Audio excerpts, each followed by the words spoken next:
ओम नमो भगवते वासुदेवाय। ओम नमो भगवते वासुदेवाय। ओम नमो भगवते वासुदेवाय। ओम अज्ञानातिमिरान्धस्य ज्ञानञ्जनं शलाकया चक्षुरुन्मीलितं येन तस्मै श्रीगुरुवे नमः। श्रीचैतन्यमनोभीष्टं स्थापितं येन भूतले स्वयं रूप कदा मह्यं ददाति स्वपदान्तिकं। वन्देऽहं श्रीगुरु श्रीयुतपदकमलं श्रीगुरून् वैष्णवांश्च श्रीरूपं साग्रजातं सहगण रघुनाथ अन्वितं तं सजीवं साद्वैतं सावधूतं परिजनसहितं कृष्ण चैतन्य देवं श्री राधा कृष्ण पादान सहगण ललिता श्री विशाखा अन्वितांश्च। हे कृष्ण करुणा सिंधु दीनबंधु जगतपते गोपेश गोपिका कांत राधा कांत नमस्तुते। तप्त कांचन गौरांगी राधे वृंदावनेश्वरी विश्वभानुसुते देवी प्रणमामि हरिप्रिये। नमो विष्णुपादाय कृष्णपृष्ठाय भूतले श्रीमति भक्ति वेदांत स्वामिन् इति नामिने। नमस्ते सरस्वती देवे गौरवाणी प्रचारिणी निर्विशेषा शून्यवादी पाश्चात्यदेशतारिणे। जय श्री कृष्ण चैतन्य प्रभु नित्यानंद श्री अद्वैत गदाधर शिवासादि गौर भक्त वृंद। हरे कृष्णा कृष्ण कृष्ण हरे हरे हरे राम राम राम हरे हरे।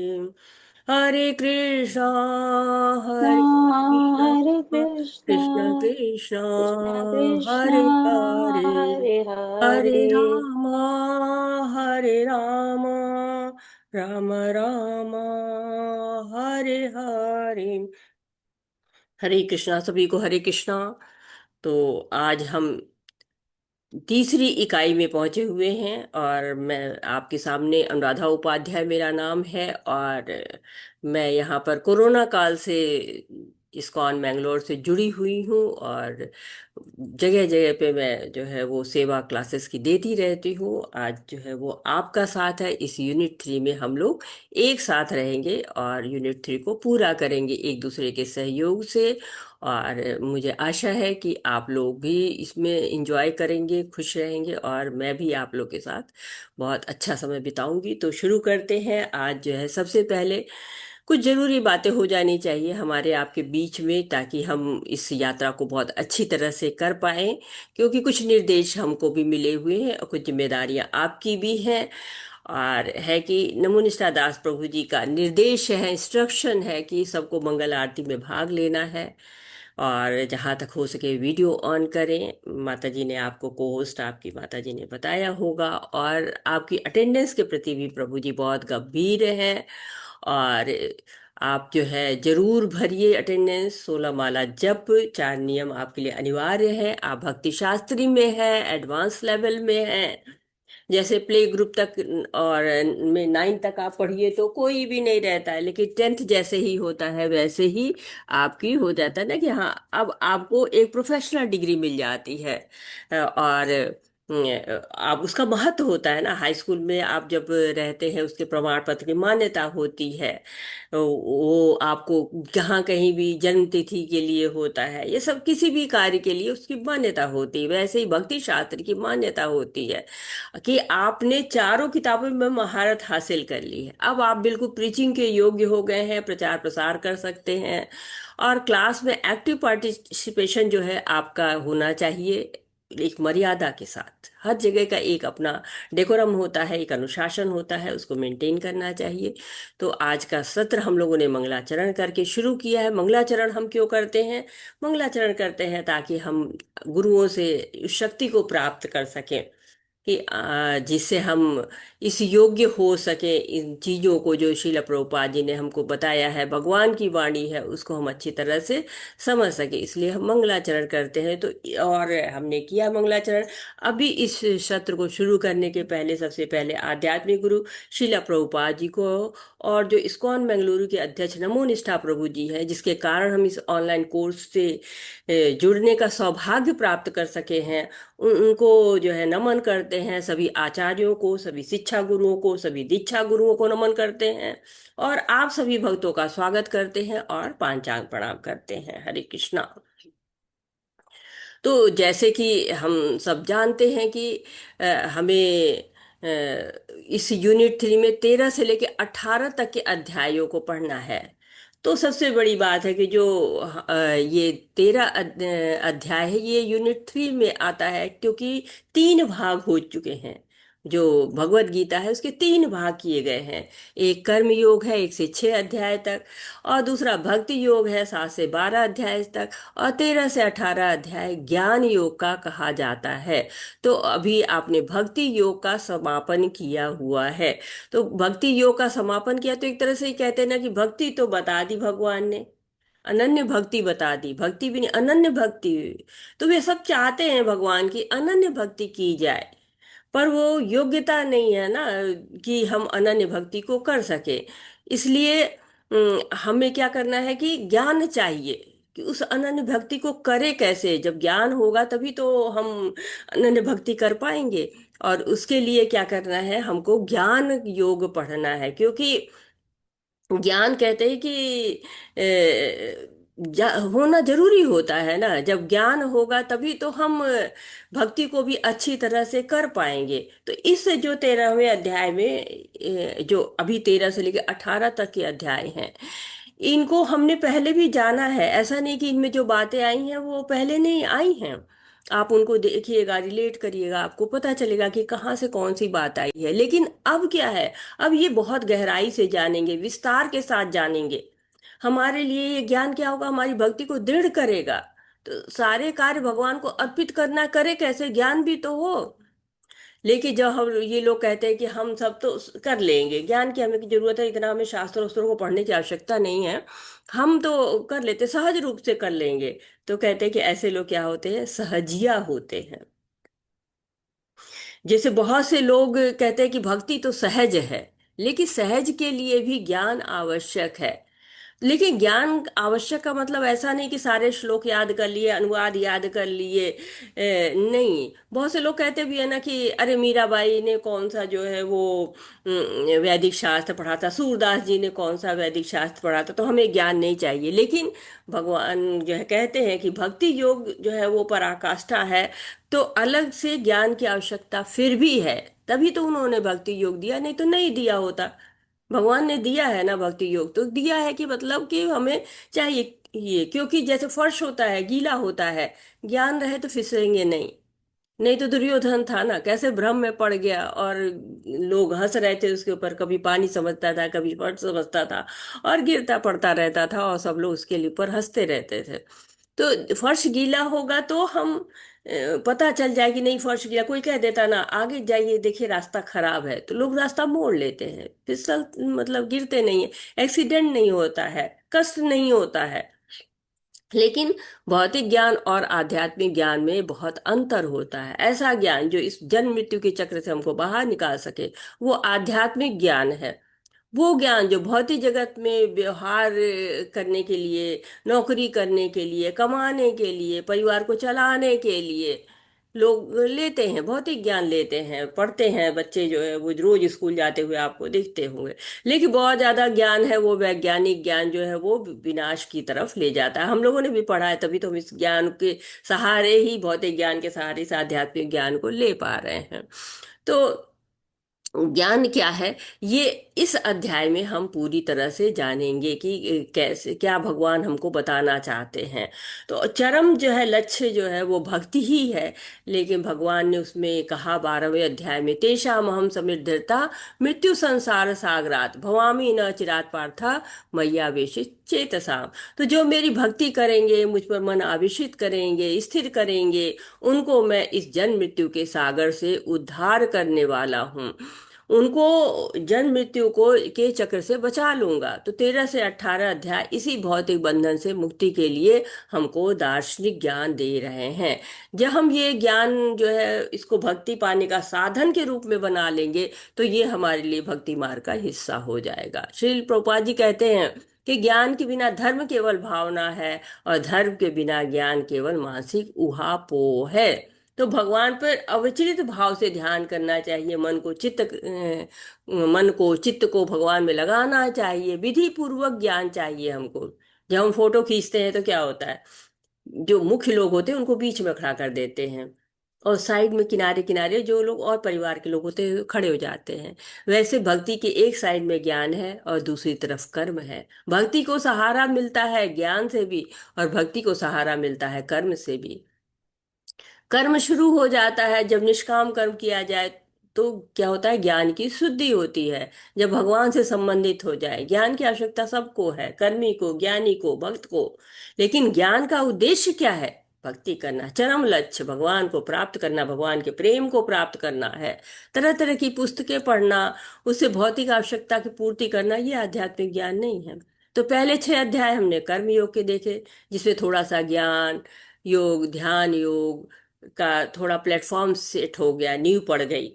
जैसे यदि यूनिवर्सिटी की पढ़ाई करनी है तो स्कूलिंग करनी पड़ती है ना, वैसे ही तो सीधे भक्ति के लिए न तो अर्जुन तैयार थे और न हम ही तैयार रहते हैं। तो हमने भक्ति को जाना कि भक्ति कैसे प्राप्त करें। लास्ट के 6 अध्याय जो है वो अब बताएंगे कि ज्ञान क्या है, 5 विषयों को समझना, इनका आपस में संबंध क्या है। तो कोई हमें बताएगा कि भगवत गीता के 5 विषय कौन से हैं? हरे कृष्णा।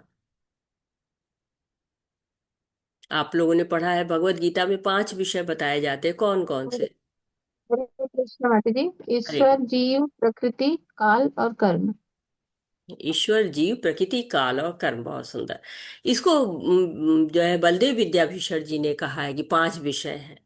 तो अभी जो हमने पढ़ा है अभी तक, उसमें हम लोगों ने पढ़ा कि काल है, कर्म है, और भगवान के बारे में भी बात हुई, प्रकृति के बारे में भी बात हुई, जीव के बारे में भी बात हुई, लेकिन जीव के बारे में थोड़ी कम बात हुई। विज्ञान पढ़िए तो विज्ञान भी जीव के बारे में बात करता है, कहता है कि इसमें कितनी हड्डी है, कितना खून है, कितनी नसें हैं, और इन सब के बारे में बात करता है। लेकिन ये नहीं बताता है कि ये जो शरीर है जीव कैसे प्राप्त करता है, कौन से कारण है जीव के शरीर को प्राप्त करने के। तो ये सब बातें हमें यहाँ इस ज्ञान में पता चलती है। तो श्रील प्रभुपाद जी ने हमको दिया है ये बहुत सुंदर सा भगवत गीता यथा रूप, जिसमें हमको बताते हैं वो। और एक एक तरह ज्वेल बॉक्स हमको भगवत गीता के रूप में मिला है, कि उसमें भक्ति जैसा अलंकार सुरक्षित है। ऊपर कवर, नीचे कवर, बीच में भक्ति सुरक्षित है। तो कर्म करें चाहे ज्ञान करें, भक्ति तो थोड़ी थोड़ी होनी चाहिए। भक्ति योग क्या है? पराकाष्ठा है, पराकाष्ठा है, उसको ही इस ज्ञान के द्वारा प्राप्त करना है। तो भगवत गीता का एक भी शब्द महत्वहीन नहीं है, भगवान की वाणी है, हर शब्द गंभीर है। साधारण लोग तो कहते हैं कि हम तो सहज भक्ति कर लेते हैं, हमें ज्ञान नहीं चाहिए। लेकिन जब भक्ति के योग तत्व का पता रहता है, तो पता भी होना भी चाहिए ना। जैसे हम किसी म्यूजियम में जा रहे हैं, चिड़ियाघर है, कोई ऐतिहासिक जगह है, देखने जा रहे हैं, वहाँ इंस्ट्रक्शन लिखे होते हैं, उनको फॉलो करेंगे ना, तभी सही रास्ते पर पहुंचेंगे, सही जगह पर पहुंचेंगे। नहीं भूल भुलैया जैसे खोल घूमते रहेंगे, समय भी व्यर्थ जाएगा, धन भी व्यर्थ जाएगा, और उद्देश्य की प्राप्ति भी नहीं होगी। वैसे ही जब ये ज्ञान हो जाता है, तब 3 गुणों के प्रभाव से मुक्त हो जाते हैं, भक्ति करते हैं। और बहुत सारे ऋषियों महात्माओं ने इससे मुक्ति प्राप्त की है।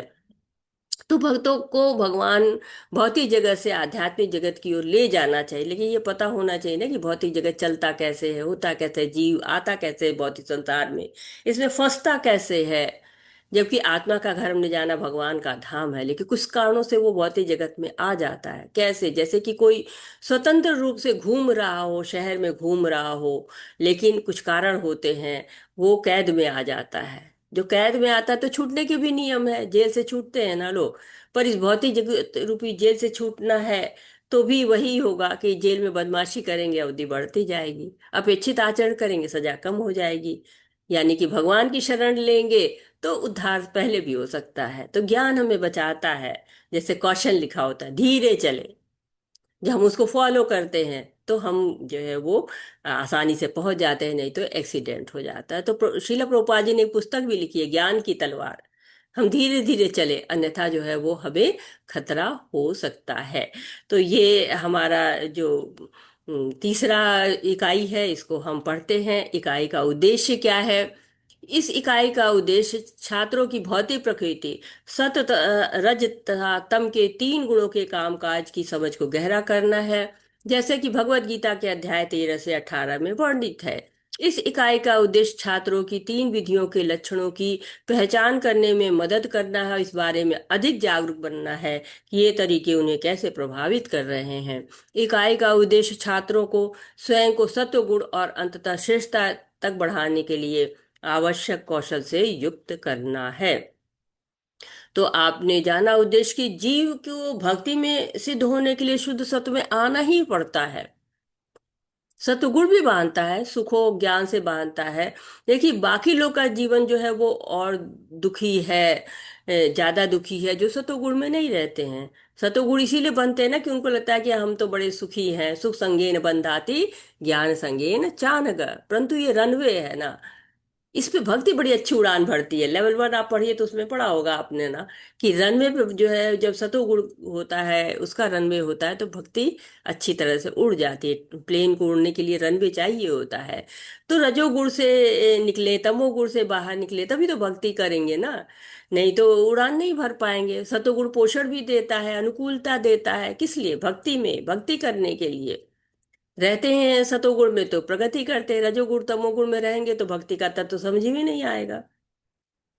माया से अलग होंगे तभी हमें जो है वो सहायता मिलेगी, ज्ञान की सहायता मिलेगी। तो इस इकाई में हम जब भक्ति को कैसे प्राप्त करें, उसका साधन रूप में इस ज्ञान को बना लेंगे तो ये भी भक्ति का हिस्सा हो जाएगा। भगवान जान गए कि अब हम ज्ञान के योग्य हो गए हैं।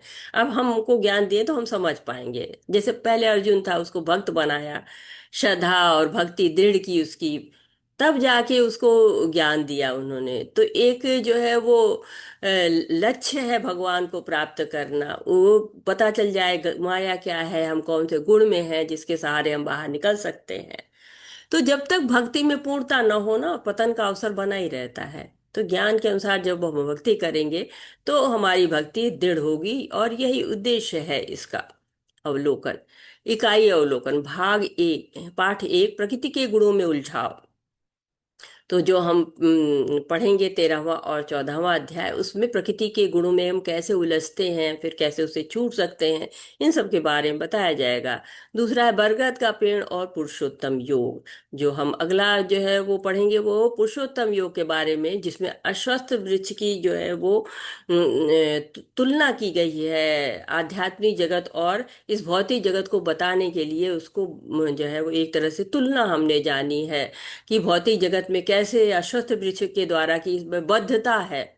जब वैदिक ज्ञान मिलता है तो हम चरम लक्ष्य को प्राप्त हो जाते हैं। इस जो है वो बद्धता से हम अलग हो जाते हैं। दैवी और आसुरी प्रकृति के बारे में बताया गया कि कौन से गुण हमें दैवी प्रकृति की देते हैं और कौन से गुण हमें आसुरी बना देते हैं। कुछ लोग शास्त्रों के विरुद्ध मनमाना जीवन जीते हैं और गर्भ में ही पड़े रहते हैं, बार बार गर्भ में जाते हैं। लेकिन जो शास्त्रों के नियम को पालते हैं, उनके हिसाब से चलते हैं, वो आध्यात्मिक सिद्धि को प्राप्त कर लेते हैं। आस्था के विभाजन, तो हमारा चौथा जो यूनिट रहेगा, चौथा पाठ रहेगा, वो आस्था के विभाजन के बारे में है। तो आस्था यानी कि जो श्रद्धा होती है, श्रद्धा भी तीन गुणों से प्रभावित होती है। सतोगुणी शास्त्रों को आधार मानते हैं, जीवन शुद्ध कर लेते हैं, भक्ति में जाते हैं। और जबकि रजोगुणी और तमोगुणी में जो श्रद्धा के फल होते हैं वो अस्थायी होते हैं। जो भी कार्य करते हैं वो उसके फल शाश्वत नहीं होते हैं। और आखिरी जो हमारा रहेगा पाठ, वो रहेगा कृष्ण को समर्पण। भगवान कृष्ण को जब हम समर्पित कर देते हैं अपने जीवन को, तो हमें ये जो चरम लक्ष्य प्राप्त हो जाता है, चरम निष्कर्ष हम जानेंगे कि भगवत गीता पढ़ने से, सुनने से हम कैसे परम शरणागति प्राप्त कर सकते हैं। धर्म ही सर्वोच्च मार्ग है, और मनुष्य को कृष्ण के नित्य धाम में प्रवेश करने का सामर्थ्य मिल जाता है जब हम समर्पण कर देते हैं। तो इकाई 3, प्रकृति के गुणों में उलझाव। तो सबसे पहले हमने उलझाव को जानेंगे, तब हम उससे निकलने का रास्ता जानेंगे। अध्याय 13 का अवलोकन। 1 से 7 क्षेत्र और क्षेत्रज्ञ, 8 से 12 ज्ञान की प्रक्रिया, 13 से 19 ज्ञान की वस्तु, प्रकृति पुरुष तथा उनका मिलन, 20 से 26 ज्ञान चक्षु, ज्ञान की दृष्टि। तो भक्ति शास्त्री में हम आप लोग से अपेक्षा करते हैं कि आप लोगों ने इस पाठ को पहले पढ़ लिया होगा, और साथ ही साथ हम ये भी अपेक्षा रखेंगे कि भगवत गीता आपके साथ में हो। तो अब हम इस अध्याय को पढ़ने की कोशिश करते हैं।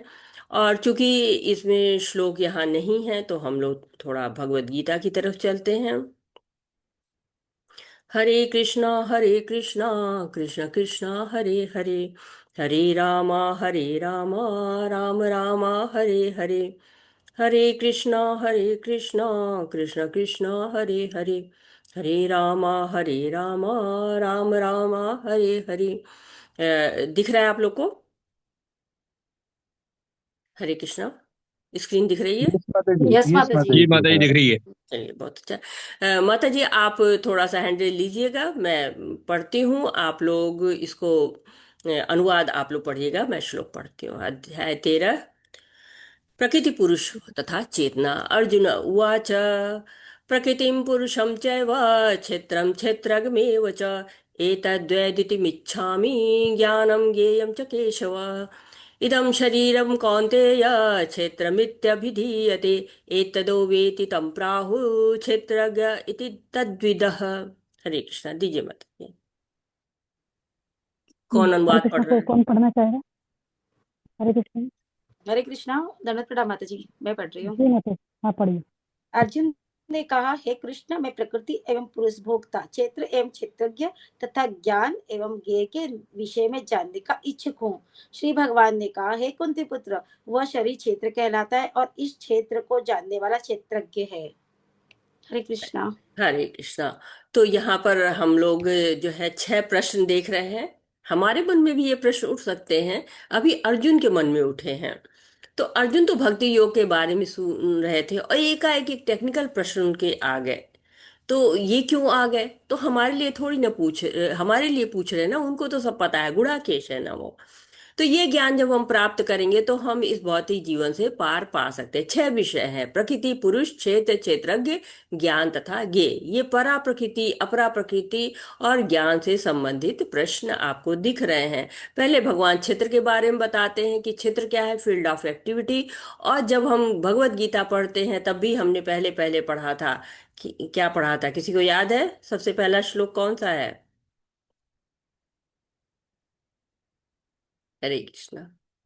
भगवत गीता का पहला श्लोक कौन सा है? सब लोग सुबह सुबह सो तो नहीं रहे हैं, जगह है ना सब लोग? धर्म माता क्षेत्र। जी, धर्म क्षेत्रे कुरुक्षेत्रे समवेतायुस्तव मामकाः पांडुचैव किमिव कृत संजय। जी, बहुत सुंदर। तो ये धर्म क्षेत्र, तब हम लोगों ने क्षेत्र के बारे में सुना था। क्षेत्र क्या होता है? जहाँ पे कार्य किया जाता है वो क्षेत्र होता है। तो हमारा शरीर क्या है? ये क्षेत्र है। और ये भगवान क्या करते हैं, 2 से 7 तक के जो आपके प्रश्न है, उनके जो है उत्तर 2 से 7 में देते हैं भगवान। तो यह कि इदम शरीरम कौन्तेय क्षेत्रमित भिधीयते। ये शरीर क्या है? क्षेत्र कहलाता है। और इस क्षेत्र को जानने वाला क्षेत्रज्ञ कहलाता है। तो क्षेत्र, क्षेत्र में हमारे क्या क्या आ जाता है? हमारा शरीर आ जाता है, हमारी इंद्रियां आ जाती हैं। क्योंकि जीवात्मा है ना, उसको शरीर और इंद्रियां चाहिए, जिससे वो अपनी इच्छा को पूर्ण कर सके। शरीर में इंद्रियां ना हो तो क्या हो जाएगा? घोस्ट हो जाएगा ना, भूत हो जाएगा, क्योंकि उसकी इच्छा तो हो जाएगी, लेकिन शरीर में इंद्रियां नहीं है, शरीर नहीं है, तो तभी तो वो यहाँ से वहां विचरते रहते हैं, शरीर खोजते रहते हैं। तो दूसरे अध्याय में कहा गया हम शरीर नहीं है, हम आत्मा है। आत्मा क्या है? क्षेत्रज्ञ है। परंतु इस शरीर का क्षेत्रज्ञ जीव ही नहीं होता है, उसको जानने वाले एक और क्षेत्रज्ञ है, परमात्मा। क्षेत्र और क्षेत्रज्ञ को जो जान लेता है ना, और वो जान जाता है, ज्ञान जब उसको मिल जाता है, तो वो क्षेत्र और क्षेत्रज्ञ का भेद कर पाता है। शील प्रभुपाद जी कहते हैं ना कि कृष्ण का ज्ञान नहीं होना, तभी जो ज्ञाता होता है उसकी निम्न अवस्था रहती है। क्षेत्रज्ञ दो हैं, ये दोनों में अंतर है। क्षेत्र का ज्ञान आत्मा का और परमात्मा दोनों का होता है। दोनों का ज्ञान जो है वो समान नहीं होता है, क्योंकि जीवात्मा जो है वो सूक्ष्म बातों में क्षेत्रज्ञ है, और जीवात्मा अपने शरीर के बारे में ही उसको पूरा पता नहीं होता है। हमारे शरीर के भीतर क्या हो रहा है हमें पता ही नहीं है, यहाँ तक कि डॉक्टर भी पूरी तरह से नहीं जान पाते हैं। भगवान को सारे क्षेत्र के बारे में पता रहता है, उन जो कि हमारे शरीर में क्या हो रहा है, क्या चल रहा है। हमें तो 2 दिन पहले क्या खाया था वो भी याद नहीं रहता, 2 दिन पहले हमने क्या पहना था वो भी याद नहीं रहता है। लेकिन भगवान को सब पता चलता है। और आज तक ऐसा कोई सीसीटीवी नहीं बना जो कि आगे की बात जान ले। लेकिन भगवान जो रहते हैं वो भविष्य के बारे में भी जानते हैं। 14 अध्याय में उन्होंने पहले बताया था, भूत के बारे में भी बताते हैं, भविष्य के बारे में भी बताते हैं। भगवान सब जानते हैं। जबकि जीव क्या होता है, वो भूत के बारे में जान सकता है, भविष्य के बारे में नहीं जान सकता है। 4 अध्याय में भगवान कहते हैं, बहुनि में व्यतीतानि जन्मानि तव चार्जुन, तान्य हम वेदम सर्वाणि न तुम वेत्थम परम तपा। तो मुझे सब स्मरण रहता है, परंतु तुमको अर्जुन स्मरण नहीं रहता है। क्यों नहीं रहता है? क्योंकि मैं बड़ा क्षेत्रज्ञ हूं ना, तुम छोटे क्षेत्रज्ञ हो, तुम अपने शरीर के बारे में ही जानते हो। लेकिन जो है वो भगवान सबके शरीर के बारे में जानते हैं। जैसे कि आप देखते हैं कि किसान होता है, किसान का जो खेत है वो क्षेत्र ही कहलाता है, वो भी, और किसान भी उसका क्षेत्रज्ञ होता है। उस खेत के बारे में जानता है, उसका वो स्वामी है, उसकी जुताई करता है, बुआई करता है, कटाई करता है। वैसे शरीर है, उसका स्वामी क्षेत्रज्ञ कौन है? आत्मा है। शरीर कर्म करता है, उसकी लाभ हानि होती है, इसके जो है वो सारे निर्णयों में आत्मा रहती है, वो देखती है। खेत का सारा निर्णय जो है वो किसान लेते हैं, परंतु जो राजा होता है ना वो सारे खेतों का रिकॉर्ड रखता है। आजकल तो राजा कौन है? सरकार है। तो सरकार फर्स्ट ओनर है, और किसान क्या होता है? सेकेंडरी ओनर होता है। सरकार जब चाहती है किसान को मुआवजा देती है, और किसान से खेत ले लेती है। वैसे हमारा शरीर क्षेत्र है, उसको जानने वाली आत्मा क्षेत्रज्ञ है। जब हम कांटा चुभे तो हमें पता चलेगा, लेकिन दूसरे को चुभेगा तो हमें नहीं पता चलेगा। क्यों? क्योंकि हम सारे जीवों के क्षेत्रज्ञ नहीं है, उसके क्षेत्रज्ञ कौन है? परमात्मा है। वो सबको जानता है। हम छोटे क्षेत्रज्ञ, वो बड़े क्षेत्रज्ञ। जो ये जान गया वो ज्ञानी। तो हमारा शरीर क्या होता है? अलग अलग जो है वो चीजों से बना होता है, और इसके बारे में हम आगे जानेंगे। हरे कृष्णा। क्षेत्रज्ञं चापि मा विद्धि सर्वक्षेत्रेषु भारत, क्षेत्र क्षेत्रज्ञ यो ज्ञानम यत ज्ञानम मतम मम। हरे कृष्णा। कौन पढ़ रहा है? कोई पढ़ेगा? हरे कृष्णा। प्लीज हैंड रेज कीजिए, सभी को मौका मिलेगा। हरे कृष्णा। हैंड रेज कीजिए, सभी को चांस मिल जाएगा पढ़ने का। किसी का हैंड रेज नहीं हो। जी प्रमोद, प्रमोद प्रभु जी, प्रमोद प्रभु जी। हरे कृष्णा। हरे कृष्ण माता जी, हरे कृष्ण। हरे कृष्णा। हे भरतवंशी, तुम्हें ज्ञात होना चाहिए कि मैं भी समस्त शरीरों में ज्ञाता भी हूँ, और इस शरीर तथा इसकी ज्ञाता को जान लेना ज्ञान कहलाता है, ऐसा मेरा मत है। हरे कृष्ण। हरे कृष्णा। तो ये जान लेना, ये शरीर को जान लेना, मैं भी समस्त शरीर में ज्ञाता, मैं हूँ। भगवान कह रहे कि तुम ही नहीं अकेले ज्ञाता हो, मैं भी ज्ञाता हूँ। और जो ये जान लेता है वही ज्ञानी हो जाता है। हरे कृष्णा। तच्छेत्रं यच्च यादृक् यद्युकारी यतश्च यत् स च यो यत्प्रभावश्च तत्समासेन मे शृणु।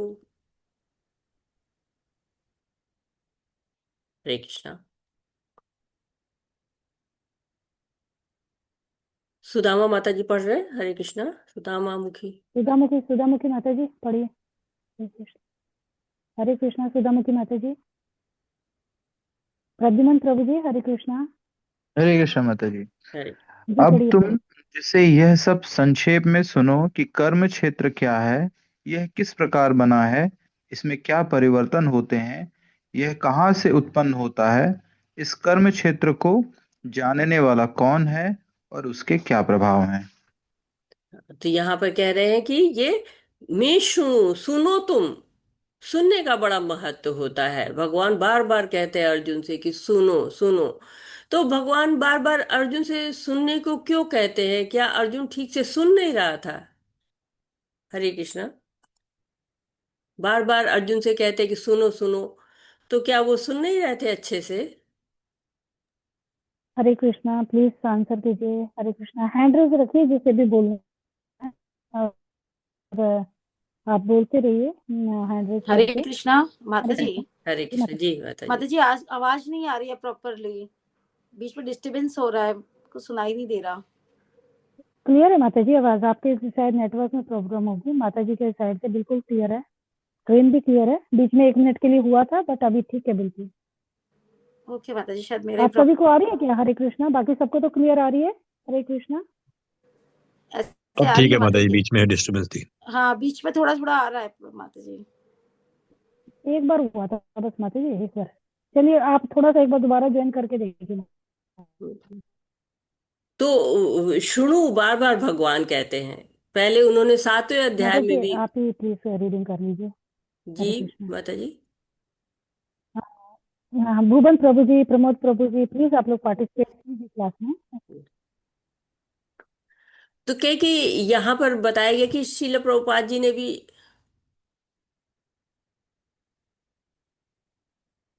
हरे कृष्णा, मेरी आवाज क्लियर है? हरे कृष्णा। जी माता जी। अच्छा। जी माता। तो कहते हैं कि हम लोगों ने जाना कि दो क्षेत्रज्ञ हैं हमारे शरीर में, एक आत्मा है और एक परमात्मा है। दो क्षेत्रज्ञ हमारे शरीर में होते हैं। तो कहते हैं कि शुणु, बार बार शुणु कह रहे हैं, भगवान कह रहे हैं कि तो पहले 7वें अध्याय में कहा था कि मैया सक्त मना पार्था योग युजन मदाश्रय असंशयम समग्रम माँ यथा ज्ञाशसि तच्छृणु। तो यहाँ कर्म क्षेत्र यानी कि शरीर की बात हो रही कि शरीर कैसे बना, इसका परिवर्तन कैसे हो, कहाँ उत्पन्न हुआ, क्षेत्रज्ञ कौन है, आदि प्रश्न है। ये सब उत्तर हमको आगे मिलेंगे, लेकिन भगवान कह रहे हैं कि बहुत ध्यान से सुनो, संक्षेप में सुनो, मैं ये सब बताने वाला हूँ तुम्हें। हरे कृष्णा। ऋषि भी बहुधा गीतम छंदोभिर्दे पृथक ब्रह्मसूत्र पदश्चैव हेतु मध्य विनिश्चिते। हरे कृष्ण, पढ़िए। हरे प्रमोद कृष्ण प्रमोद माता प्रभु जी जी। पढ़िए, प्रमोद प्रभु जी। जी विभिन्न प्रभु। वैदिक ग्रंथों में विभिन्न ऋषियों ने कार्यकलापों के क्षेत्र तथा उन कार्यकलापों के ज्ञाता के ज्ञान का वर्णन किया है। इसे विशेष रूप से वेदांत सूत्र में कार्य कारण के समस्त तर्क समेत प्रस्तुत किया गया है। हरे कृष्ण। हरे कृष्णा। तो इसके पहले भी जो है वो हम लोगों ने 7वें अध्याय में भगवान ने ये सब बताया हुआ था, लेकिन यहाँ पर इस सब का विस्तार हो रहा है कि जो भौतिक जगत में क्या क्या निर्माण होते हैं, कैसे होते हैं, तो ये सब चीजें वेदांतों में बहुत सारे ऋषियों ने लिखा हुआ है, कार्यकलाप और ज्ञाता का वर्णन किया हुआ है। और कहते हैं कि कार्य कारण समर्थ तर्क समेत प्रस्तुत किया गया है, क्योंकि लोग मानते नहीं है, इसलिए पूरा प्रमाण है। भगवान कृष्ण जो है सर्वोच्च प्रमाण है, उन्होंने इन सब चीजों को दिया हुआ है, हमें बताया हुआ है। महाभूतान अहंकारो बुद्धिर्व्यक्तमेव च इंद्रियाणि दशैकं च पंचचेन्द्रिय गोचरा इच्छा द्वेष सुखम दुःखम संघातश्चेतना धृति एतच्छेत्रम समासेन सविकारमुदाहृतम्। हरे कृष्णा। भुवन प्रभु जी, आप भुवन अनंत हरे प्रभु जी। कृष्ण दादाजी। हरे कृष्ण। हरे कृष्णा। पंच महाभूत अहंकार बुद्धि अव्यक्त तीनों गुणों का प्रकट अवस्था, दसों इंद्रियों तथा मन, पांच इंद्रिय इंद्रिय विषय, इच्छा द्वेष सुख दुख संघात, जीवन के लक्षण तथा धैर्य, इन सब को संक्षेप में कर्म का क्षेत्र तथा उनकी अंत क्रियाएं कहा जाता है। हरे कृष्णा प्रभु जी। तो ये धन्यवाद। तो कहते हैं कि यहाँ पर अब हरे बताया कृष्ण। गया है बहुत वेदांत सूत्र की जो चीजें हैं, कह रहे कि ये नहीं, कृष्ण ने बताया, सर्वोच्च प्रमाण से ये हमको पता चलता है। क्या चीज है कि पंच महाभूत कहते हैं ना, जब हम साधारण भाषा में कहते हैं हम कि क्षिति जल पावक गगन समीरा पंच तत्व मिली रचहि शरीरा। तो पृथ्वी, हम लोग ऐसे ही याद करते थे बचपन में। हम लोग के घरों में ऐसे ही जो है, हम लोग जो बाबा वगैरह लोग बोलते थे, तो हम लोग ऐसे ही याद था शुरू से ही कि पृथ्वी, जल, अग्नि, वायु और आकाश, ये पंच तत्व हैं। 5 ज्ञानेंद्रियां हैं, 5 कर्मेंद्रियां हैं, 5 विषय हैं, इंद्रियों के विषय हैं। तो जो इन आपको कहते हैं कि ज्ञानेंद्रियां हैं, उसमें नेत्र आता है, कान आता है, नाक है, जीभ है, त्वचा आती है। और इनके इंद्रिय विषय होते हैं, जैसे नेत्र होते हैं, क्या होते हैं, वो रूप को देखते हैं। कान जो है वो सुनते हैं ध्वनि को। नाक जो है वो आपको गंध सूंघती है। जीभ जो है स्वाद लेती है। त्वचा स्पर्श का सुख प्राप्त करती है। 5 हमारी कर्मेंद्रियां हैं, वाणी है, पाँव है, हाथ है, गुधा है, लिंग है। तो ये सब क्या है, हमारे शरीर का जो है वो है, शरीर के तत्व हैं। और साथ ही सूक्ष्म शरीर क्या हमारा है, ये तो जितनी चीजें बताई गई, ये आपको 5 इंद्रिय विषय, 5 ज्ञानेंद्रियां, 5 कर्मेंद्रियां, तो 15 हो गई। 5 महाभूत, ये 20 हो गए। और 3 सूक्ष्म शरीर हमारा होता है, जिसको कहते हैं मन, बुद्धि और अहंकार। तो ये सूक्ष्म शरीर होता है, साथ ही साथ 3 गुणों की अव्यक्त अवस्था। तो 20, 3, 23, एक 24, 24 तत्व है हमारे शरीर में, जो कि हाँ, इससे हरे कृष्ण। हमारे हरे शरीर कृष्ण का माता जी। निर्माण होता है, और ये कार्य अवस्था में आती है, कार्य करती है, कार्य, ये शरीर मिलता है हमको। हाँ। और साथ ही साथ कहते हैं कि कर्म का, उसकी अंतः क्रियाएं भी हैं, जिनको बताया गया कि इच्छा, द्वेष, सुख, दुख, संघात, जीवन के लक्ष्य और धैर्य। माता अमान्वित। जी हरे कृष्णा। हरे कृष्णा, सॉरी सॉरी माता जी, डिस्टर्ब कर रही हूँ। थोड़ी सी आवाज आपकी बार बार डिस्कनेक्ट हो रही है। अभी थोड़े टाइम पहले से शुरू हुई है। पहले तो क्लियर आ रही थी, लेकिन अभी डिस्कनेक्ट हो रही है बार। ओके माता जी, हरे कृष्णा।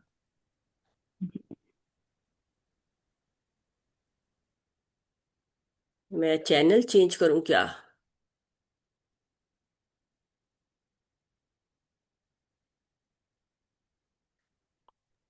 वैसे तो बीच में थोड़ी थोड़ी ही कट रही है, बट फिर भी डिस्कनेक्ट हो रही है। मतलब आप पॉज हो जाते हो, फिर स्टार्ट हो। क्या ऐसा क्यों हो रहा है? मैं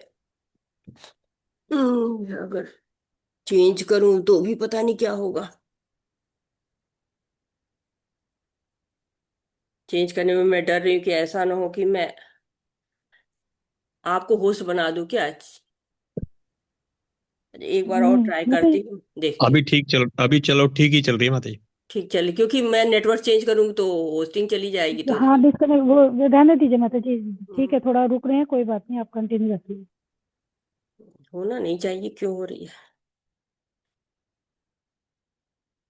अमान्वितं दम्भित्वं, हिंसा क्षान्तिरार्जवम्, आचार्योपासनं शौचं, स्थैर्यम् आत्मविनिग्रह, इन्द्रियार्थेषु वैराग्यम्, अहङ्कार एव च, जन्ममृत्युजरा व्याधि दुःखदोषानुदर्शनम्, असिक्तरन्नभिष्वङ्गः पुत्रदारगृहादिषु, नित्यं च समच्चित्त्वम् इष्टा अनिष्टा उपपत्तिषु, मयि चानेन योगेन भक्तिर्व्याभिचारिणी, विविक्तदेशसेवित्वमरितिर्जन संसदि, आध्यात्मज्ञाननित्यत्वं तत्त्वज्ञानार्थदर्शनम्, एतज्ज्ञानमिति प्रोक्तं, ज्ञानं यद्यतोऽन्यथा। हरे कृष्णा। कौन पढ़ रहा है? अंजलि माता जी, अंजलि माता जी पढ़ेंगी हरे कृष्णा। अंजलि माता जी, अंजलि माता जी हरे कृष्णा। हरे कृष्णा। पढ़ो माता जी, हरे कृष्णा रीडिंग करिए माता जी। विनम्रता, दम्भहीनता, अहिंसा, सहिष्णुता, सरलता, प्रामाणिक गुरु के पास जाना, पवित्रता, स्थिरता, आत्मसंयम, इंद्रिय तृप्ति के विषयों का परित्याग, अहंकार का अभाव, जन्म मृत्यु, वृद्धावस्था तथा रोग के दोषों की अनुभूति, वैराग्य, संतान, स्त्री, घर तथा अन्य वस्तुओं की ममता से निरंतर अनन्य भक्ति, एकांत स्थान में रहने की इच्छा, जन समूह से विलगाव, आत्म साक्षात्कार की महत्ता को स्वीकारना तथा परम सत्य की दार्शनिक खोज, इन सबको मैं ज्ञान घोषित करता हूँ और इनके अतिरिक्त जो भी है वह सब अज्ञान है। हरे कृष्णा। हरे कृष्णा। तो जब ये देखिए तो हमको लगता है कि अरे, हम तो कभी समझते नहीं थे कि ये सब भी ज्ञान होता है। हम तो बस भौतिक ज्ञान को ही ज्ञान समझते थे। लेकिन हम कहाँ हैं, हम देहात बुद्धि में हैं, हम आसक्त हैं। ये ज्ञान नहीं है, तभी तो हम उलझे रहते हैं, भ्रमित होते रहते हैं। ये 20 ज्ञान जो है वो जब मिल जाता है भगवान के द्वारा, तो भगवान क्या करे, ये साधन है। इसमें 18 गुण जो है वो ज्ञानियों के हैं, और भक्तों के लिए, सबके लिए सामान्य है, दोनों इसको साधन ले सकते हैं।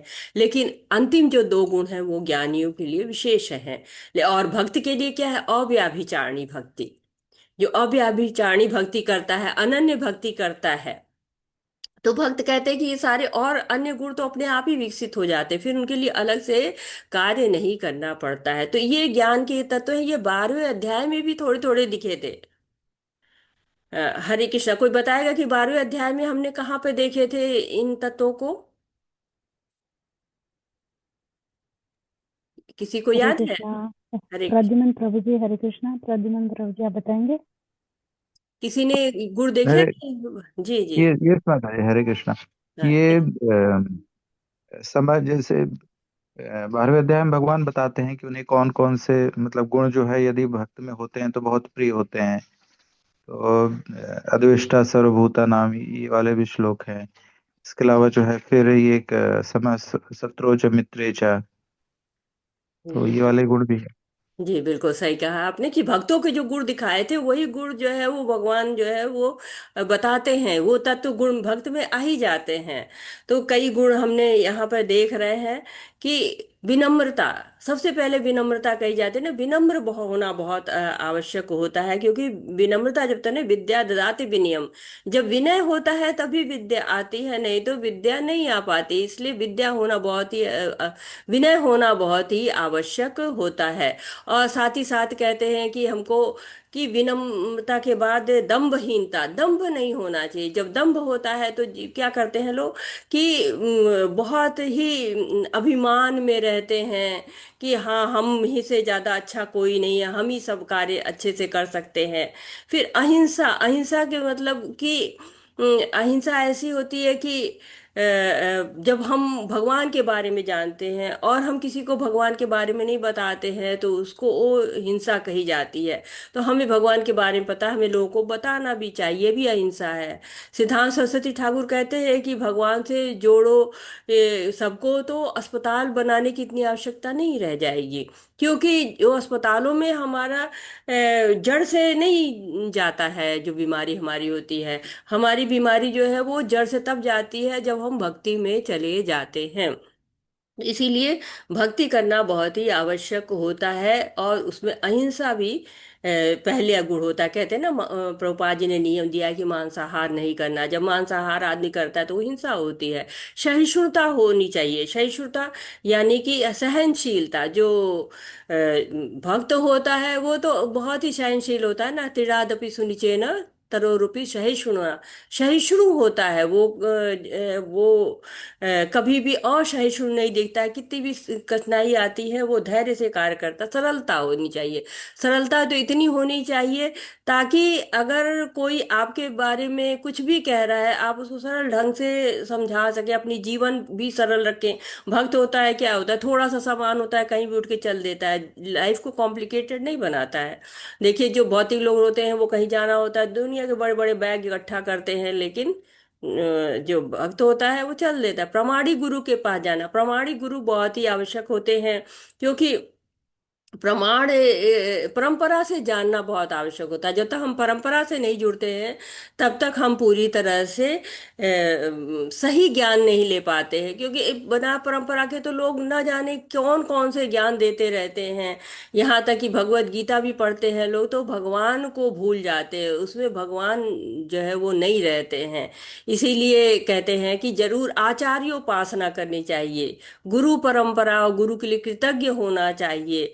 देखिए, चैतन्य महाप्रभु जी ने भी ईश्वरपुरी को गुरु के रूप में चुना था। माधवेंद्रपुरी के जो है वो शिष्य थे। और कहते हैं कि माधवेंद्रपुरी जो है हमारे संस्थापक आचार्य है। और गौड़ी वैष्णव संप्रदाय में कहते हैं कि भगवत धाम में वो है और कल्पतरु के रूप में वो है, ऐसा जो है कहा जाता है।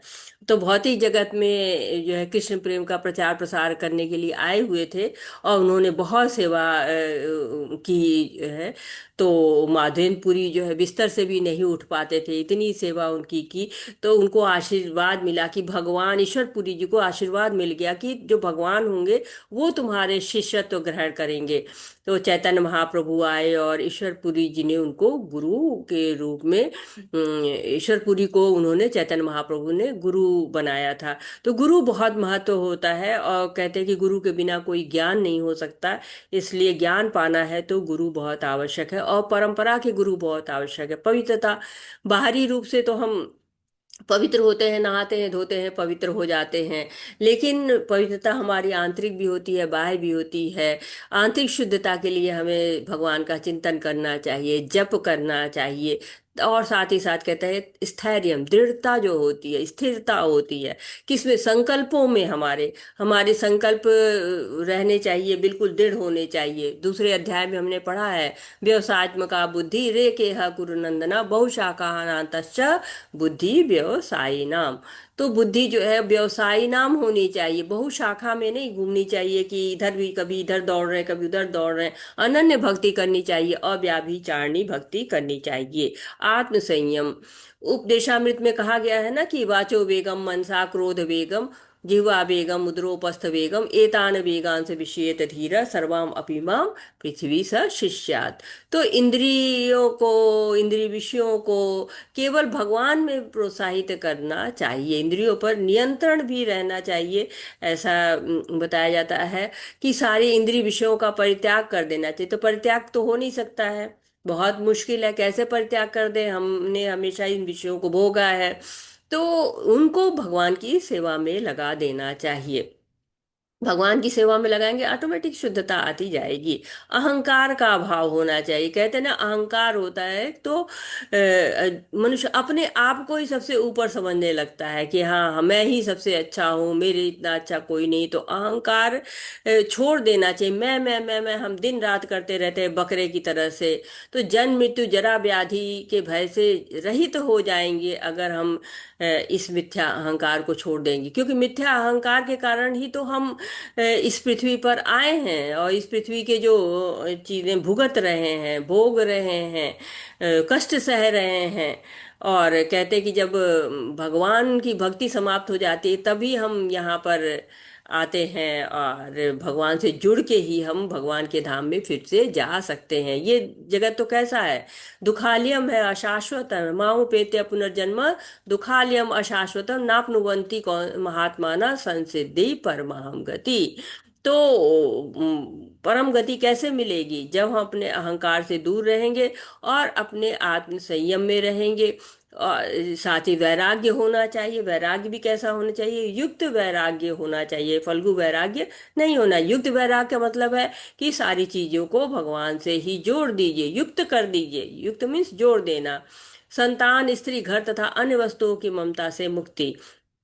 तो ममता से मुक्ति का मतलब होता है कि आसक्ति से मुक्ति। ये नहीं है कि उनमें प्रेम ही नहीं रखना है, नहीं, उनमें वो कृष्ण की संपत्ति है, उनके प्रति आप उलाहना नहीं कर सकते हैं, उनको छोड़ नहीं सकते। अपने कर्तव्य तो आपको करने ही है, लेकिन क्या करना है? आपको उनके कर्तव्य करने हैं, उनसे प्रेम रखना है, जैसे कि उनमें भी तो परमात्मा है। और साथ ही साथ हमको समभाव रखना चाहिए। और अच्छी घटनाएं हो, बुरी घटनाएं हो, सबके प्रति संभाव, सभी लोगों के प्रति संभाव होना चाहिए। कि कोई भी हो, कहते हैं ना कि ईश्वर, ब्राह्मण, कुत्ता, हाथी, सबके साथ संभाव रखना चाहिए। यानी सब में परमात्मा को देखना चाहिए। परमात्मा का संग बहुत ही, परमात्मा को देखना बहुत ही आवश्यक होता है।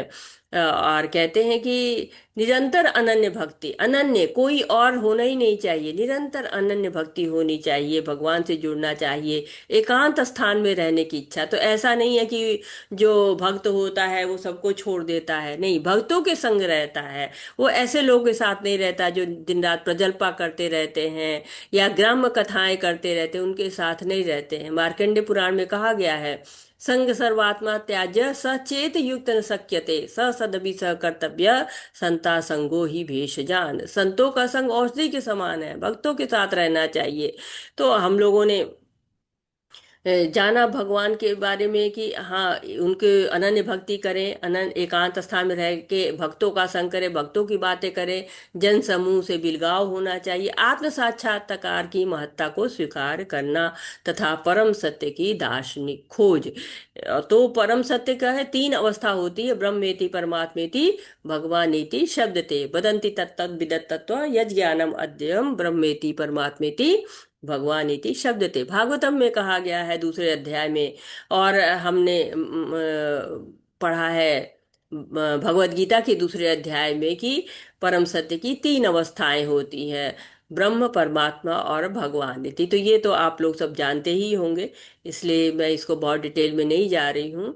और आत्म साक्षात्कार की महत्ता तो आप जो है होनी चाहिए, हमें आत्म साक्षात्कार तो होना ही चाहिए। तो ये सारे गुण हैं, जब हम समझेंगे इनको और हम इनको अपने अंदर विकसित करेंगे तो हमें ज्ञान है, यही ज्ञान है।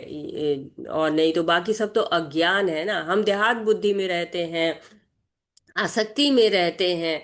और उनको हटाने के लिए ये 20 चीजों को जानना बहुत जरूरी है।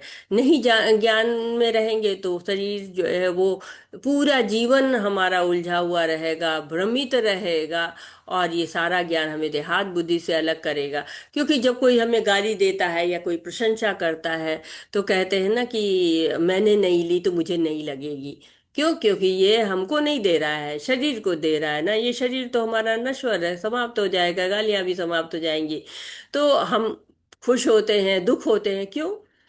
क्योंकि हम आसक्त हैं। जो हमें साधन मिला है, ज्ञान मिला है, इसके द्वारा हमें किसको जानना है? भगवान को ही जानना है। ये सारा ज्ञान हमें भगवान की तरफ ही लेके जाता है। हरे कृष्णा।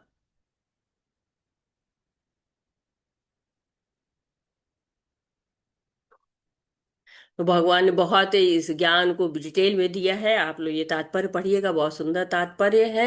और पढ़ा भी होगा, और अच्छी तरह से पढ़ें। जितनी बार भगवत गीता तो श्रीला प्रभुपाद ने कहा है 6 बार पढ़नी चाहिए, तब जाके आपको समझ में आने लगेगी। ज्ञेयं यत् प्रवक्ष्यामि यज्ञात्वामृत मुष्णते अनादिमत परम ब्रह्म न सत्नासुदुच्यते। अब मैं तुम्हें ज्ञेय के विषय में बतलाऊंगा जिसे जानकर तुम नित्य ब्रह्म का। कोई पढ़ेगा? हरे कृष्णा पढ़िए। हरे हरे कृष्णा। कृष्णा। सुधामुखी माता जी आप पढ़ेंगे? हरे कृष्णा। प्रमोद शर्मा प्रभु जी। हरे कृष्ण माता जी। हरे कृष्णा। अब मैं तुम्हें ज्ञेय के विषय में बताऊंगा जिसे जानकर तुम नित्य ब्रह्म का आस्वादन कर सकोगे। यह ब्रह्म या आत्मा जो अनादि है और मेरे अधीन है, इस भौतिक जगत के कार्य कारण से परे स्थित है। हरे कृष्ण। हरे कृष्णा। तो क्या बता रहे हैं कि मैं ज्ञेय के विषय में बताऊंगा। ज्ञेय कौन है? जिसे जानकर तुम नित्य ब्रह्म का आस्वादन कर सकोगे। तो कह के पहले आत्मा के विषय में बताया, फिर परमात्मा के विषय में बताया। तो कह के ये जब तुम जान जाओगे तब तुम ब्रह्म का आस्वादन। तो ये ब्रह्म जो या आत्मा जो अनादि है, ये मेरे अधीन है, इस भौतिक जगत के कार्य कारण से परे स्थित। तो आत्मा क्या? अनादि है, शाश्वत है। ये हम लोगों ने दूसरे अध्याय में पढ़ा हुआ है। न जायते म्रियते वा कदाचन न भूत्वा भविता वा न भूया अजो नित्यो शास्त्रोऽयं पुराणो न हन्यते हन्यमाने शरीरे। तो आत्मा नष्ट नहीं होती, हमेशा रहती। भगवान कहते मेरे अधीन है, तो अधीन रहती, भगवान नियंत्रण करते हैं। हम सोचते हैं हम बड़े स्वतंत्र हैं, स्वतंत्रता दिवस मनाते हैं, लेकिन नहीं, आत्मा क्या अधीन है? किसके? भगवान के। जब चैतन्य महाप्रभु से सनातन गोस्वामी जी मिलते हैं और तब उन्होंने प्रश्न पूछा तो दो प्रश्न पूछे थे कि मैं कौन हूं और मैं सारे दुखों को क्यों भुगत रहा हूं। दो प्रश्न उन्होंने पूछा था। तो चैतन्य महाप्रभु जी ने बताया था कि देखो, जीव क्या है? भगवान का अंश है। ममे वांशे जीव लोके जीव भूत सनातन। और कहते हैं कि साथ ही साथ वो कहते हैं कि मैं क्यों कष्ट भोग रहा हूँ? क्योंकि मैं जो है कहते हैं चैतन्य महाप्रभु, क्योंकि कृष्ण दास हैं हम। जीवे स्वरूप है नित्य कृष्ण दास। मध्य लीला में कहते हैं कृष्णेर तटस्थ शक्ति भेदा भेद प्रकाश। तो तटस्थ शक्ति जीव है, उसका कार्य जो है वो भगवान की नित्य सेवा करना है। वैदिक शास्त्रों में भी लिखा है दास गोरो हरि रेव नाम कदाचन। हमारा संबंध भगवान से है। तो इस श्लोक में बताया गया कि आत्मा के अनादि है, हम जो है वो जीवात्मा अनादि है, लेकिन और शाश्वत है। और एक बात जो हमें नहीं बताई गई थी कि हम भगवान के अधीन है। ये बात हमको, ये गूढ़ रहस्य हमको यहाँ पर बताया जा रहा है। हरे कृष्णा।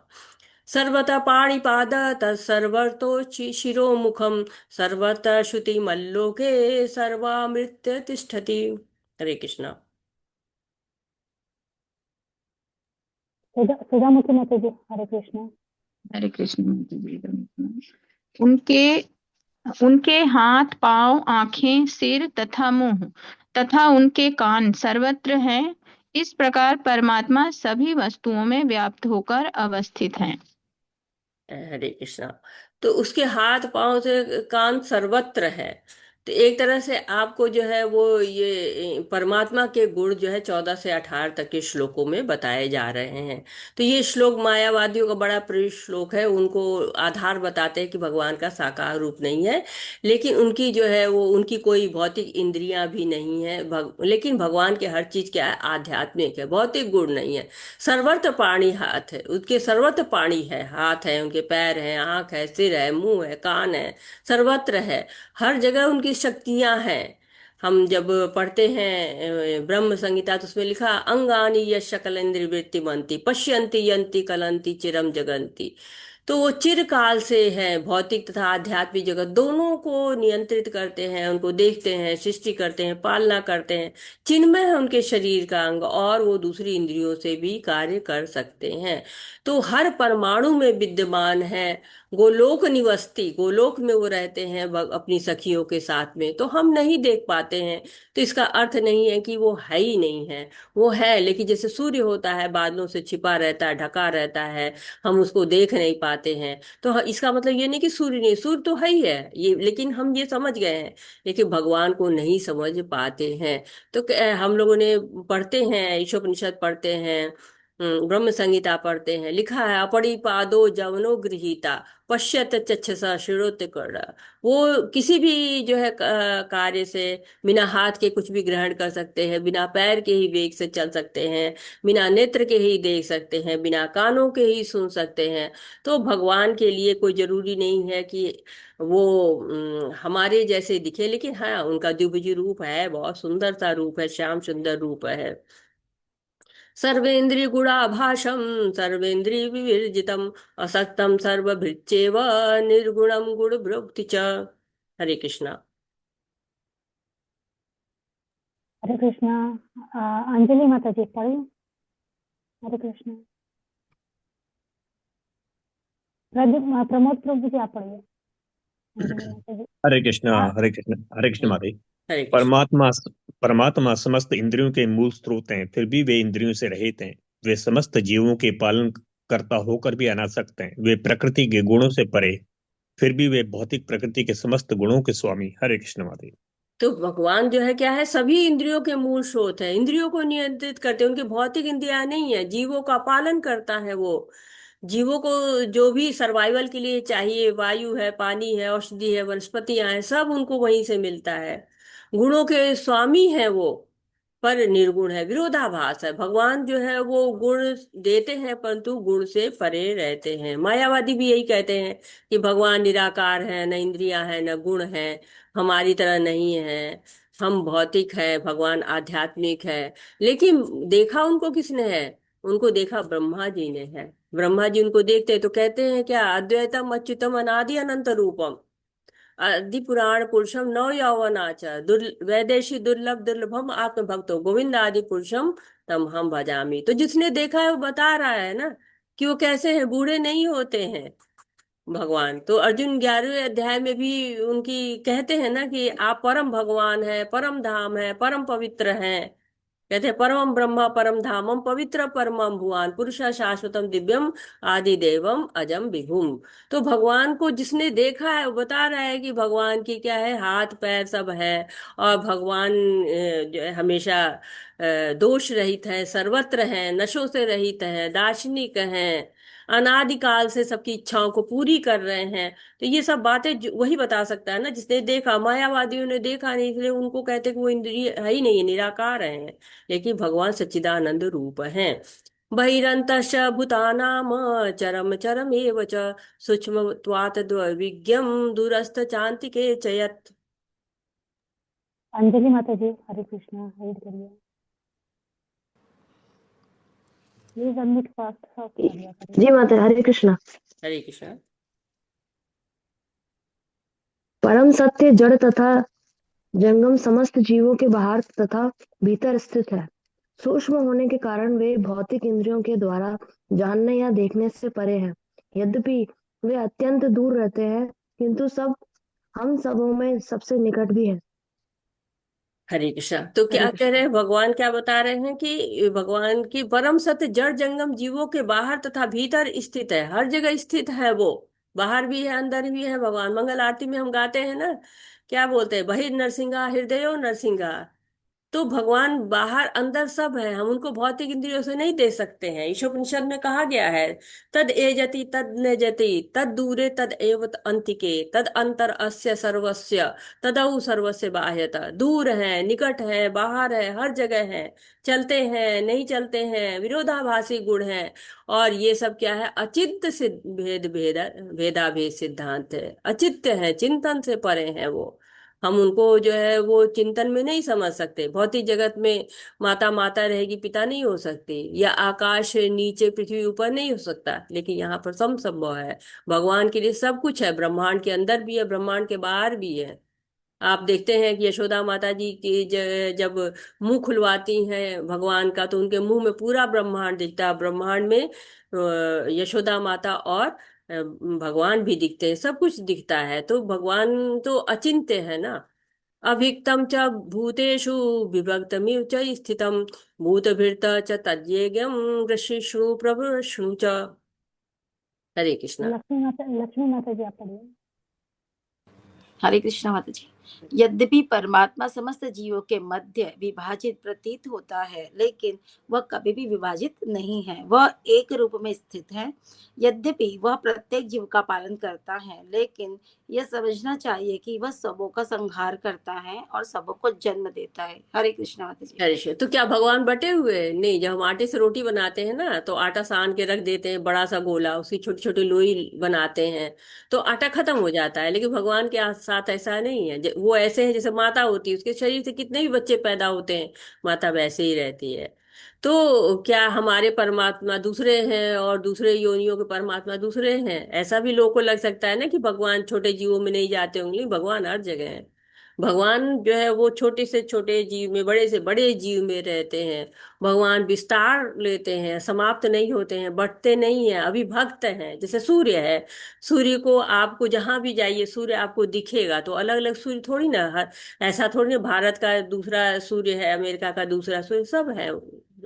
विश्वोपनिषद में कहा कि वो पूर्ण है ना, वो कभी अपूर्ण हो ही नहीं सकते।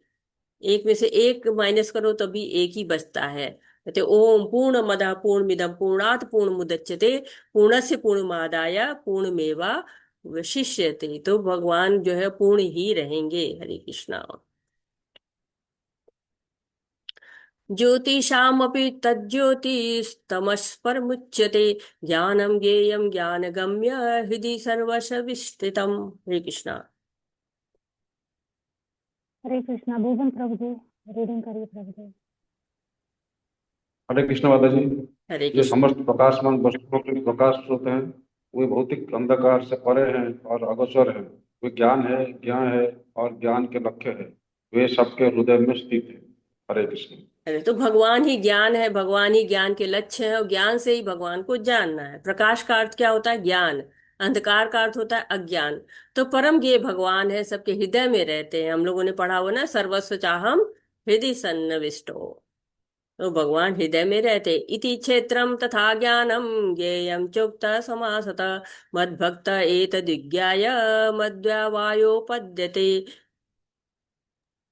सरस्वती माता जी हरे कृष्णा रीडिंग करिए। सरस्वती माता जी आप लेट आए हैं क्लास में, बहुत लेट आए हैं, फिनिश का टाइम है। हाँ लक्ष्मी माता जी आप पढ़िए।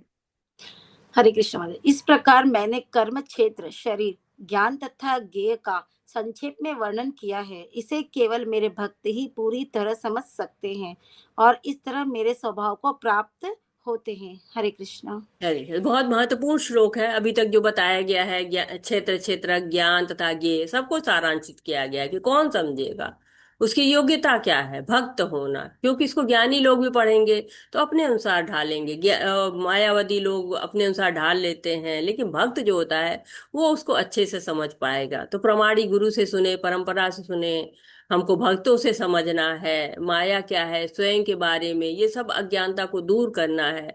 मुक्ति सब चाहते हैं, सबको प्रिय होती है, लेकिन अगर जो है वो सही ढंग से नहीं करेंगे तो हम नहीं मुक्त हो पाएंगे। जैसे बंदर होता है, उसको पकड़ने के लिए सुराही में मदारी चने डाल देता है, बंदर जो है सुराही में हाथ डालता है, निकाल नहीं पाता है, पकड़ा जाता है। क्यों?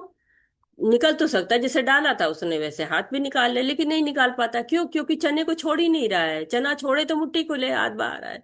इसी तरह से जब हम भगवान को नहीं जानते हैं तो आसक्ति नहीं छोड़ता है जीव। आसक्ति छोड़े तब तो भगवान को जान ही जाएगा, तब तो मुक्ति हो ही जाएगी। तो यहाँ पर भगवान ने क्षेत्र क्षेत्र का वर्णन किया, उसी के विस्तार से वर्णन के लिए अन्य प्रश्न जो है प्रकृति पुरुष के हैं उनके बारे में भगवान अभी बताएंगे, जो अर्जुन के प्रश्न हैं, और कैसे जीवात्मा बद्ध होती है। अब इन सब बातों को हम पढ़ेंगे। तो अब मैं आप लोग के लिए एक ब्रेकआउट रूम बनाती हूँ, और उस ब्रेकआउट रूम में आपके लिए हरे कृष्णा शेयर करती हूँ मैं आपको करना क्या है। ये प्रकृति पुरुष तथा उनका मिलन 20 से 26 एक ग्रुप को रखेंगे, और ज्ञान चक्षु तथा ज्ञान की दृष्टि ये दूसरा ग्रुप लेगा। तो पहला ग्रुप मैं ब्रेकआउट रूम दे रही हूँ आपको। आप लोग नोट कर लिया आप लोगों ने? 20 से 26 और 37 से 35, ये दो ग्रुप मैं बना रही हूँ। और दो आप ब्रेकआउट लोग रूम ग्रुप दी। ज्वाइन, जी माता जी। आप लोग ग्रुप ज्वाइन, हाँ मैं इनको ही कह रही हूँ, आप लोग ग्रुप ज्वाइन कर लीजिएगा जरूर। हाँ, दो ग्रुप रहेंगे। आपको करना क्या है, इनके मेन जो आपके जो मेन मेन आपकी पॉइंट्स रहेंगे उनको नोट करना है, उनको बताना है, और जो सबके मत बनाने, एक लीडर चुन लेना है, और वो एक लीडर जो है वो सबको दे देगा, मतलब पॉइंट्स दे देगा, और लीडर सबको बोलेगा। हरे कृष्णा। तो मैं बना रही हूँ दो रूम। हाँ, ज्वाइन कर लीजिए आप लोग। हरे कृष्णा। ज्वाइन के लिए आ रहा ऑप्शन ना? ज्वाइन करिए। जी माता आया हुआ है ऑप्शन। करिए।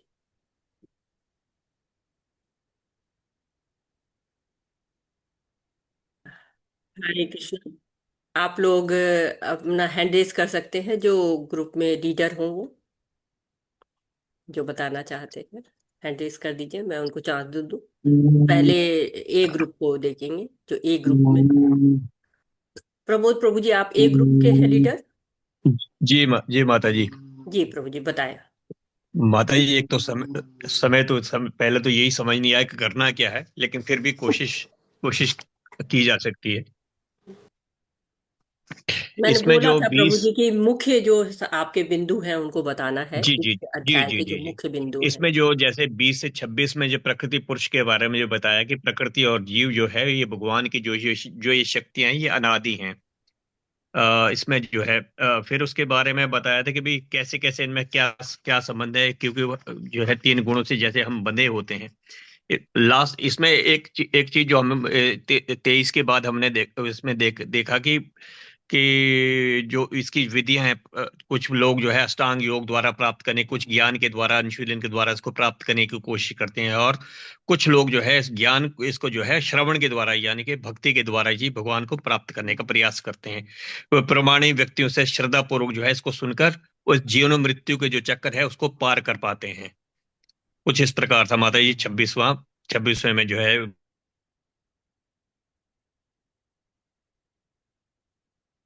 वैदिक श्रवण द्वारा और श्रद्धा पूर्वक जो है प्रमाणिक गुरु के शरण में जाकर जीवन मृत्यु,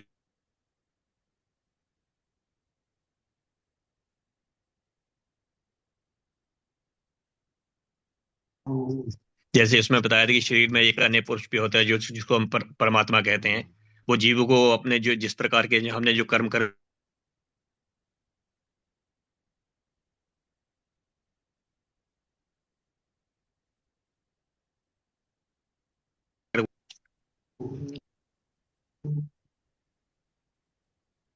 एक्चुअली हमने बांटा नहीं था पूरे ना, एक एक करके नहीं बांटे थे। जी प्रभु जी, हरे कृष्णा।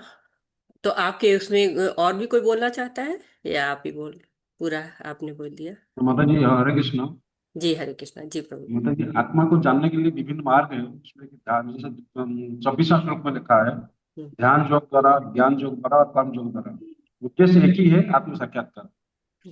जी और 25वां श्लोक में दिया है, कुछ लोग स्वयं नहीं जानते लेकिन सदा से सुनकर जान लेते हैं, और सब उस पर आचरण करके कोई भी मृत्यु को पार कर लेते हैं।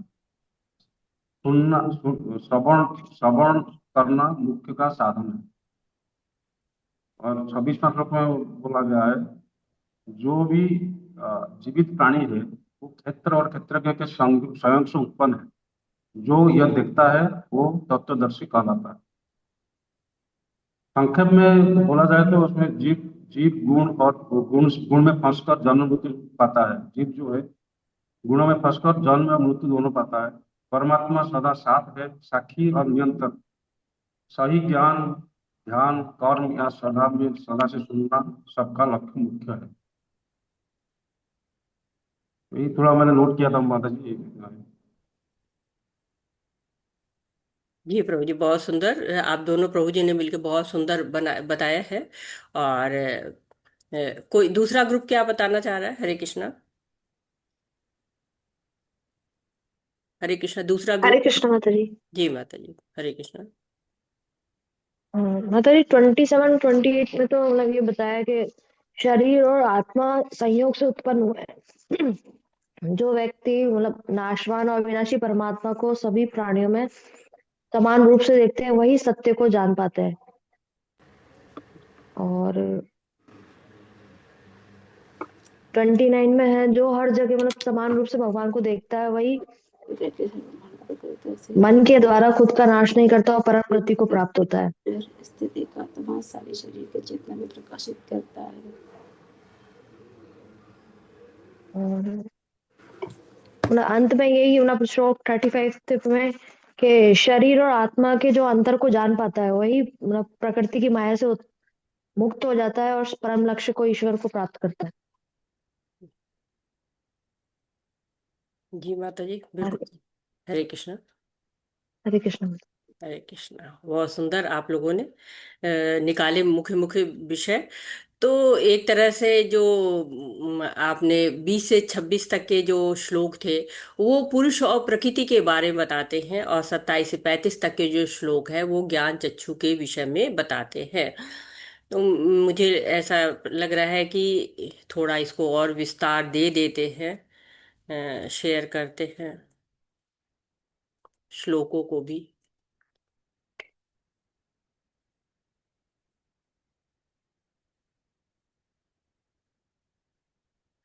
तो 20वें श्लोक में बताया गया कि प्रकृति और जीवों को अनादि समझना चाहिए, उनके विकार तथा गुण प्रकृति जन्य हैं। और 22वां श्लोक कह रहा है कि प्रकृति समस्त भौतिक कारणों, कार्यों तथा परिणामों के हेतु कही जाती है और जीव पुरुष इस विविध संसार के सुख दुख के भोग का कारण कहा जाता है। तो एक तरह से बताया गया कि प्रकृति और पुरुष शाश्वत है। प्रकृति क्या है, पुरुष क्या है, ये जो है वो शाश्वतता उसकी बताई गई है कि वो नष्ट नहीं होता है, प्रलय होता है, लेकिन जो भगवान की बहिरंगा शक्ति वो कभी समाप्त नहीं होती, कुछ समय के बाद पुनः प्रकट हो जाती है। हम कहते हैं ना कि संसार नश्वर है पर ये अव्यक्त होता है, पुनः सृजित होता है, प्रकृति का रूप बदलता है, समाप्त नहीं होती है। इसका सृजन और विनाश जो है वो होता रहता है। लेकिन ये जैसे हमारे बाल होते हैं ना, रोज हम संवारते हैं, बिगड़ जाते हैं, लेकिन बाल तो रहते ही ना, समाप्त नहीं होते हैं।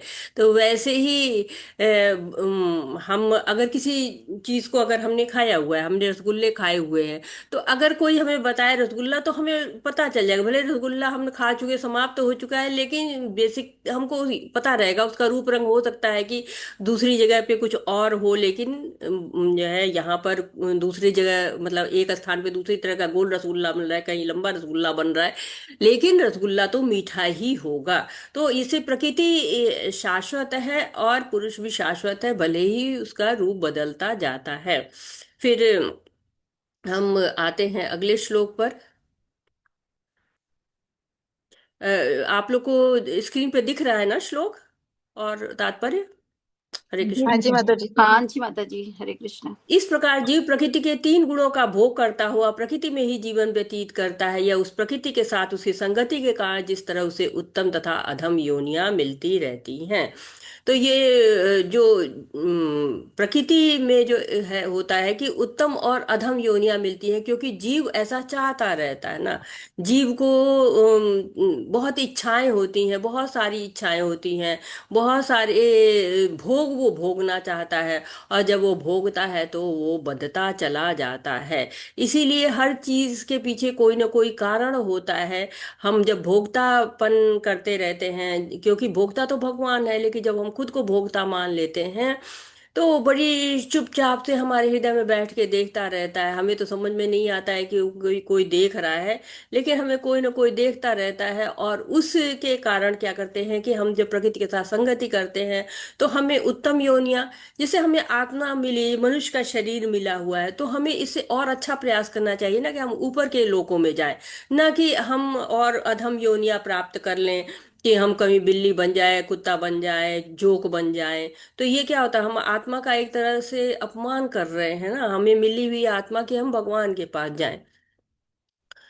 तो भी इस शरीर में एक अन्य दिव्य भोक्ता है जो ईश्वर है, परम स्वामी है और साक्षी तथा अनुमति देने वाले के रूप में है, विद्यमान है, जो परमात्मा कहलाता है। तो हमें लगता है कि नहीं नहीं, हम तो सारे कार्य बड़े चुपचाप से कर रहे हैं, हमें तो कोई देख नहीं रहा है, लेकिन भगवान है, हमें देखते रहते हैं। हम जो है वो भले अपने आप को स्वामी बने, लेकिन हम स्वामी नहीं है, और साथ ही हमें अनुमति कोई देता है, तब जाके हमें अनुमति मिलती है, फिर हम कोई कार्य कर पाते हैं।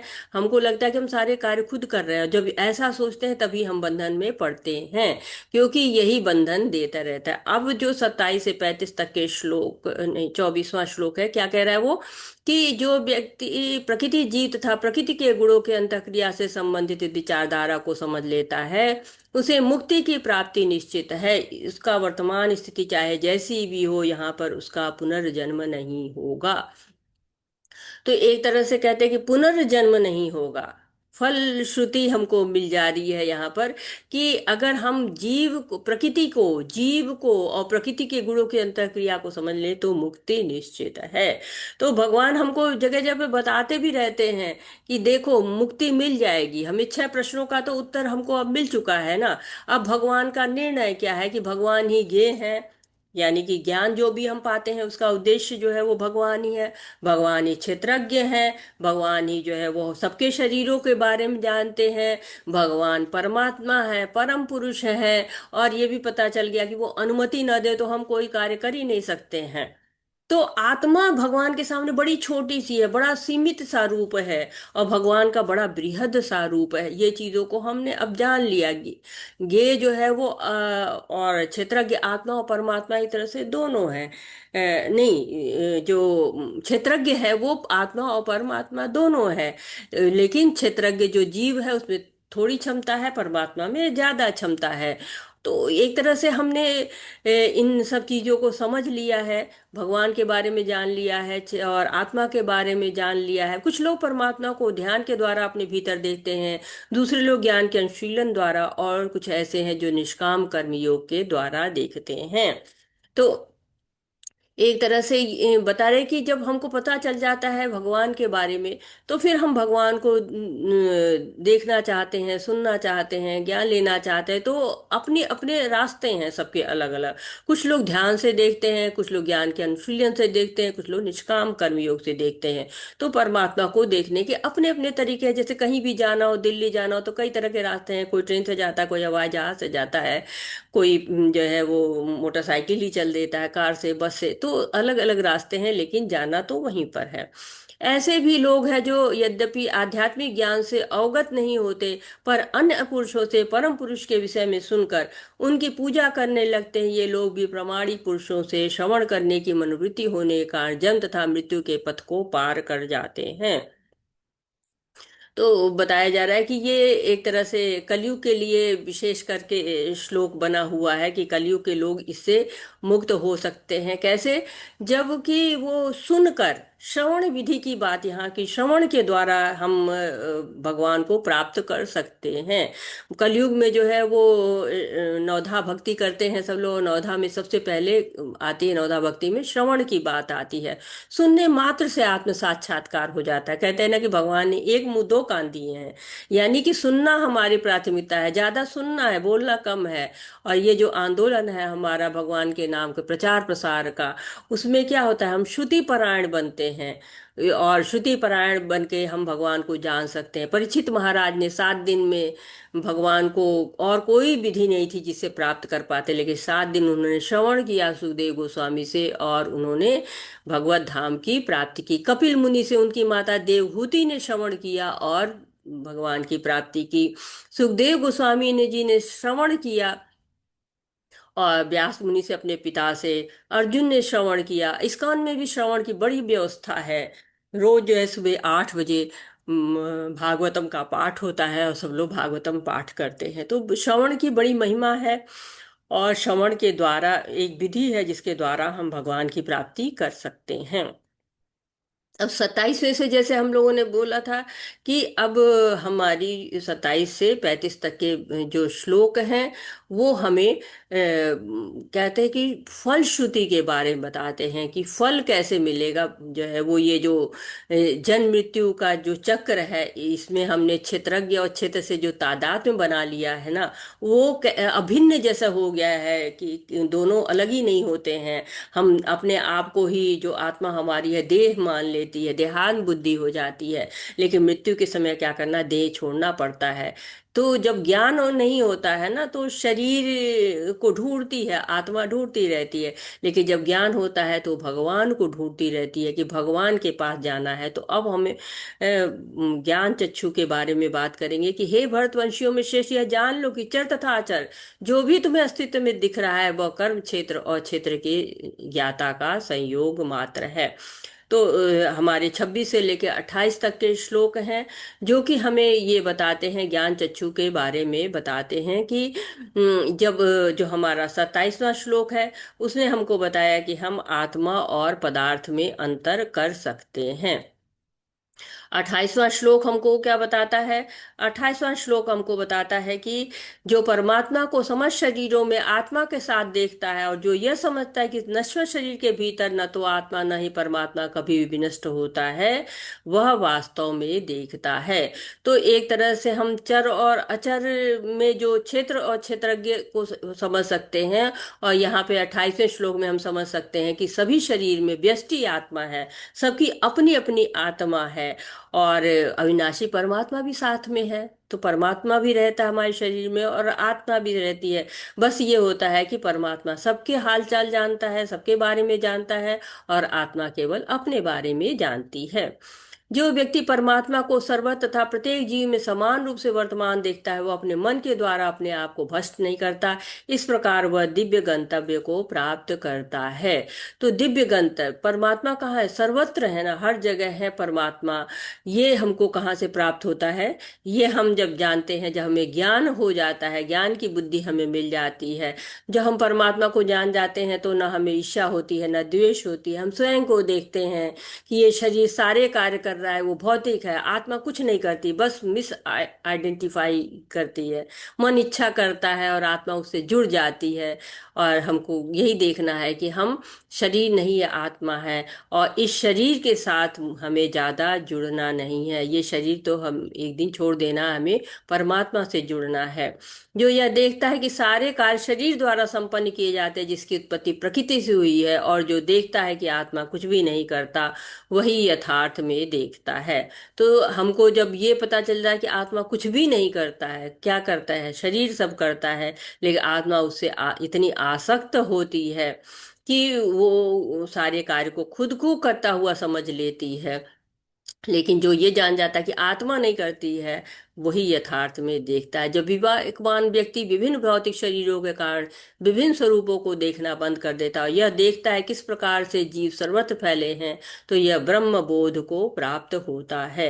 तो एक तरह से सब जगह उसको भगवान का, परमात्मा का दर्शन होता है। तो वही क्या होता है? वही श्रेष्ठ होता है जो हर जगह भगवान का दर्शन करे।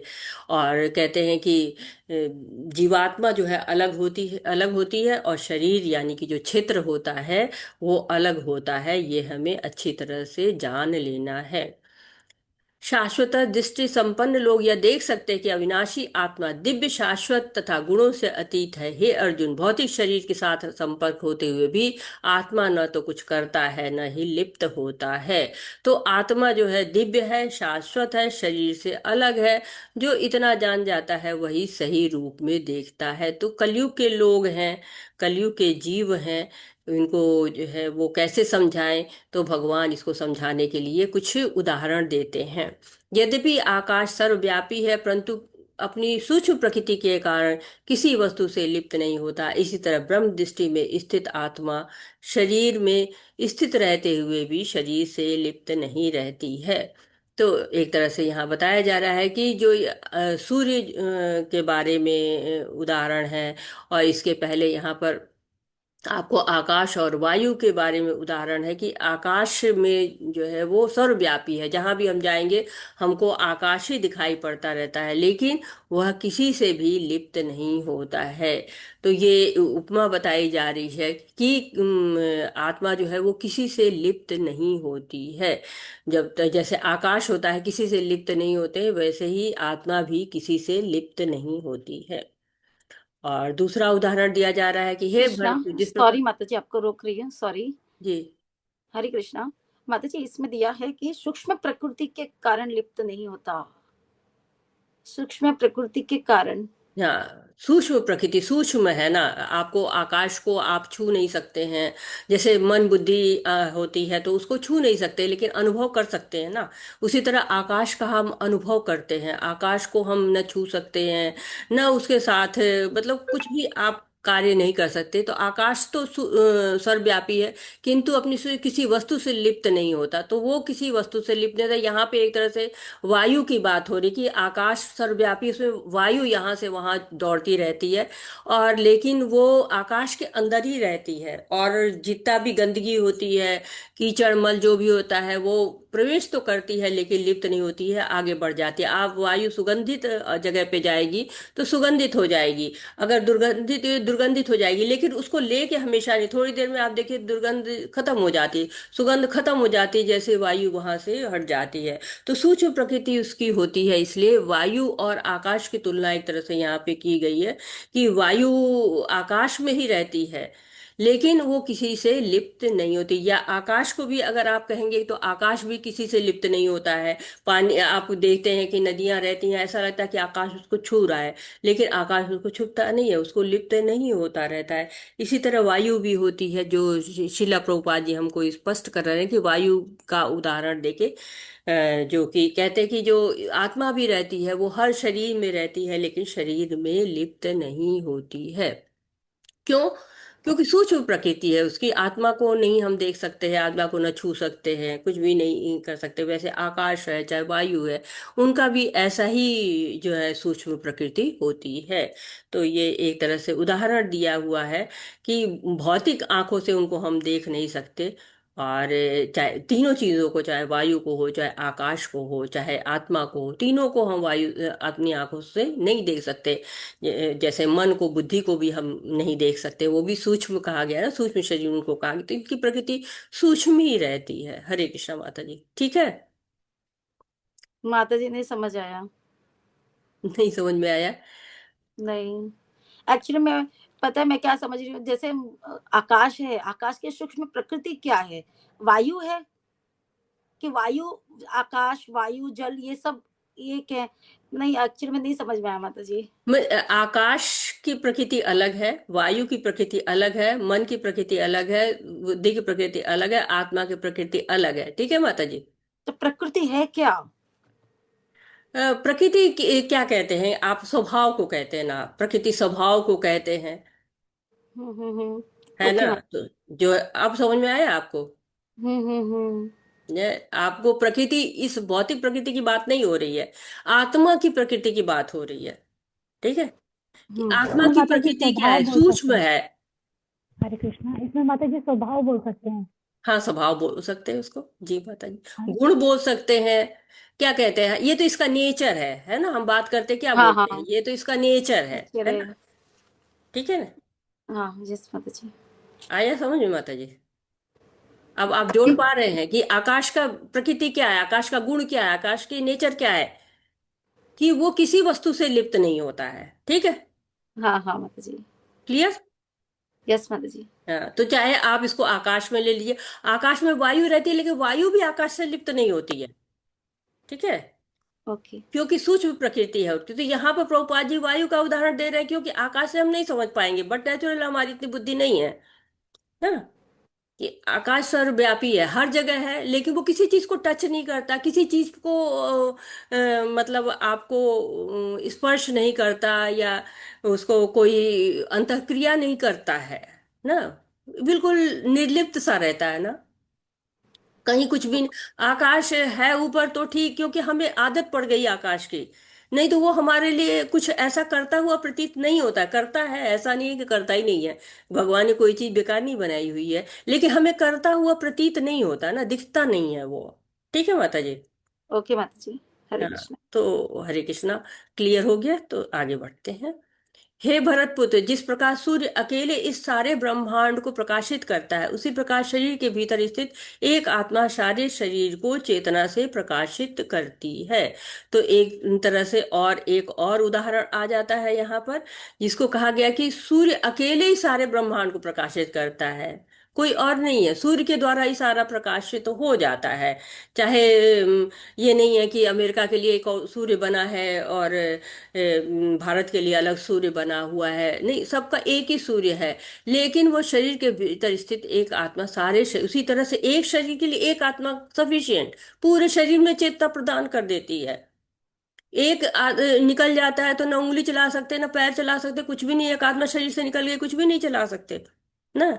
तो इस एक आत्मा के द्वारा ही सारी चेतना प्रकाशित, सारा शरीर प्रकाशित हो जाता, सारा शरीर वर्क करना शुरू कर देता, सारे कार्य कहाँ से, वहीं से शुरू हो जाते हैं। तो एक तरह से यहाँ पर यह बताया गया है कि जो लोग ज्ञान के चक्षुओं से शरीर तथा शरीर के ज्ञाता के अंतर को देखते हैं और भव बंधन से मुक्ति की विधि को जानते हैं, उन्हें परम लक्ष्य प्राप्त होता है। तो क्या करना है, इस ज्ञाता को, अंतर को देखना है। ये जो दोनों ज्ञाता हैं, या मतलब शरीर है, इन दोनों क्षेत्र और क्षेत्रज्ञ दोनों को जानना है ज्ञान के चक्षुओं से। कैसे जानना है? ज्ञान का चक्षु होता है। तो अब ये अध्याय में हमने क्या जान गया? शरीर, जाना क्षेत्र, शरीर का ज्ञाता यानी क्षेत्रज्ञ। उन दोनों को कैसे जाना हमने? ज्ञान के चक्षुओं से। जब ये हम जान जाते हैं तो भव बंधन से मुक्ति की विधि को भी प्राप्त कर लेते हैं और परम लक्ष्य प्राप्त होता है। तो परम लक्ष्य प्राप्त करने की ये विधि है। तो कितनी आश्चर्यजनक चीज है कि हमारा शरीर नहीं है। हम तो सोचते हैं हम शरीर हैं, जब तक हम ये भगवत गीता भागवतम नहीं पढ़ते तब तो हम सोचते हैं कि हम तो शरीर हैं। लेकिन जब हम भगवत गीता भागवतम पढ़ते हैं तो हमें पता चलता है कि हम आत्मा हैं। और उससे भी ज्यादा आश्चर्यजनक है कि हम जो है वो हमारे शरीर में एक और परमात्मा भी रहता है। सभी लोग जब ये जान जाते हैं तो शरीर से आसक्त नहीं होते। जिसको ये पता चल जाएगा वो शरीर से नहीं जुड़ेगा कि हमारे शरीर में परमात्मा भी है, हम हमारे पास है, हम उनसे बात कर सकते हैं, हम उनको सुन सकते हैं, हम उनसे राय ले सकते हैं, वो अनुमति भी देता है, साक्षी भी है। हमारे देश में पीएम होते हैं ना, उनसे मिलना कितना मुश्किल है, लेकिन वो ब्रह्मांड का मालिक है, बिना पलक झपकाए हमको देखता रहता है। तो शरीर, आत्मा और भगवान, इन चीजों को समझना बहुत ही आवश्यक है। तभी हम भगवान की ये जो भगवान को समझ पाएंगे, भगवान की रचना को समझ पाएंगे। और जब भगवान और भगवान की रचना को समझ जाएंगे, उनमें हम जो संबंध है उसको समझ जाएंगे, तो हमें पता चलेगा कि हमें करना क्या, हमें भक्ति करनी है, भक्ति श्रेष्ठ है। जब सुदामा जी और अम्बरीश मुनि ये लोग ने भक्ति करके मुक्ति प्राप्त की है, तो हम भी इस भौतिक जगत में बद्ध हैं, बंधन में हैं, छूटेंगे कैसे इस भौतिक जगत के में? जब ये ज्ञान हो जाएगा कि हम बंधन में बंधते कैसे हैं, जब हम बंधन में बंधते कैसे हैं ये जान जाएंगे, तो हम इसको काट भी पाएंगे। तो इसके लिए क्या चाहिए? हमें ज्ञान चाहिए। तो आप ज्ञान का जो पहला जो अध्याय हमने पार किया हुआ है आज, तो आज यहाँ पे हमारा 13वां अध्याय एक तरह से समाप्त हुआ। और हम लोगों ने इसमें जाना, प्रकृति के बारे में जाना, ज्ञान के बारे में जाना, ज्ञेय के बारे में जाना, क्षेत्र के बारे में जाना और क्षेत्रज्ञ के बारे में जाना है। तो आज हम यहाँ पे रुकते हैं, समय भी हो गया है। और थोड़ा एक बार हम लोग अपनी पीपीटी को भी देख लेते हैं कि हमारे पीपीटी में क्या है। हाँ, हरे कृष्णा। आप सब अटेंडेंस फिल कर दीजिए और टीचर का नाम अनुराधा माता जी ऑप्शन में होगा तो ठीक है, नहीं फिर आप उसमें अदर में लिख डाल के अनुराधा माता जी लिख के कर दीजिए। है माता जी, है ऑप्शन में, ऑप्शन में तब है। ठीक है फिर। हाँ जी, हाँ जी, बस फिर इनको सेलेक्ट कर लीजिए, ठीक है। तो हरे ये कृष्ण। हरे कृष्णा। तो प्रकृति के तरीकों में उलझाओ, पुरुष प्रकृतिस्थो ही भूंते प्रकृति जान गुणान। तो जीवित इकाई पदार्थ में आनंद लेता है और प्रकृति जनित गुणों में क्या करता है वो? कारणम गुण संगस्य सदस्य योनि जन्मशु। तो जो गुण का संग करने के कारण वो अच्छे बुरे जो हैं योनियां है उसमें जन्म लेता रहता है। तो अभी ये प्रकृति के तरीकों में उलझाव का पूरा समाप्त नहीं हुआ है। अभी 14वें अध्याय में भी इसके बारे में लिखा हुआ है। तो इनको हम 14वें अध्याय में अभी हम पढ़ेंगे। अगले सेशन में ये हमारा जो प्रकृति में हम उलझते कैसे हैं, प्रकृति में हम कैसे छूट सकते हैं, कैसे उनसे पार पा सकते हैं, इन सब के बारे में पढ़ेंगे। तो आज हम वाछाकल्पतरुभ्यश्च कृपा सिंधुभ्य एव च पतितानां पावनेभ्यो वैष्णवेभ्यो नमो नमः। अनंत कोटि वैष्णव वृंद की जय, शिल प्रभुपाद की जय, भगवत गीता की जय, भागवतम की जय, आप सभी भक्तों की जय। और यहाँ पर हम रुकते हैं। आपका कोई प्रश्न है, आपका कोई सुझाव है, आप कुछ ऐड करना चाहते हैं, आप कुछ त्रुटि सुधार करना चाहते हैं, तो मोस्ट वेलकम। हरे कृष्णा। हरे कृष्णा सभी को। आज सुंदर माता आपने जी, पढ़ा। बहुत सुंदर माता जी, बहुत अच्छा लगा आपसे, बहुत ही सुंदर, तो सब बहुत ही। प्रभुपाद की वाणी है। हम लोग तो प्रभुपाद जी के छोटे से तोते हैं, जो उन्होंने बताया है उसको रटते हैं। हरे कृष्णा। बड़ा अच्छा एग्जाम्पल माता जी, बहुत अच्छा कि तोते बहुत हाँ, सुंदर। और क्या तोते हैं उनके। तोते जैसे बोलते रहते हैं, जैसे तोते हाँ, को रिपीट राम राम करते रटा हैं। दो तो राम राम करता है। हम लोग भी राम राम जैसे प्रभुपाद जी बताते वैसे रटते रहते हैं। जी जी माता जी, बहुत सुंदर माता जी, बहुत बहुत धन्यवाद माता जी। हरे बहुत बहुत कृष्ण। धन्यवाद। आप लोग का भी बहुत हरे कृष्णा धन्यवाद माता मुझे जी। बातें सुनने के लिए। हरे कृष्णा जी माता जी। हरे कृष्ण माता जी। माता जी, भागवतम का जो टेम्पल में पाठ होता है वो भी ऑनलाइन होता है क्या? जी जी माता जी। नहीं, हाँ, भागवतम भी ऑनलाइन होता है, लेकिन वो इंग्लिश में होता है माता जी। अ, तो माता जी वो कोई प्रॉब्लम नहीं है, मतलब वो रेगुलरली ताकि भागवतम रहे तुम्हें? हाँ, लिंक वगैरह भागवतम कहाँ रेगुलरली रहता है? रहेगी माता जी। भागवतम तो हमेशा ही होता है, हिंदी में हो रहा है। हिंदी में भी है माता जी, अभी एक नया बैच शुरू हुआ है। अंजलि माता जी, आप माता जी जब प्लीज तक लिंक भेज देंगे आप? आप हाँ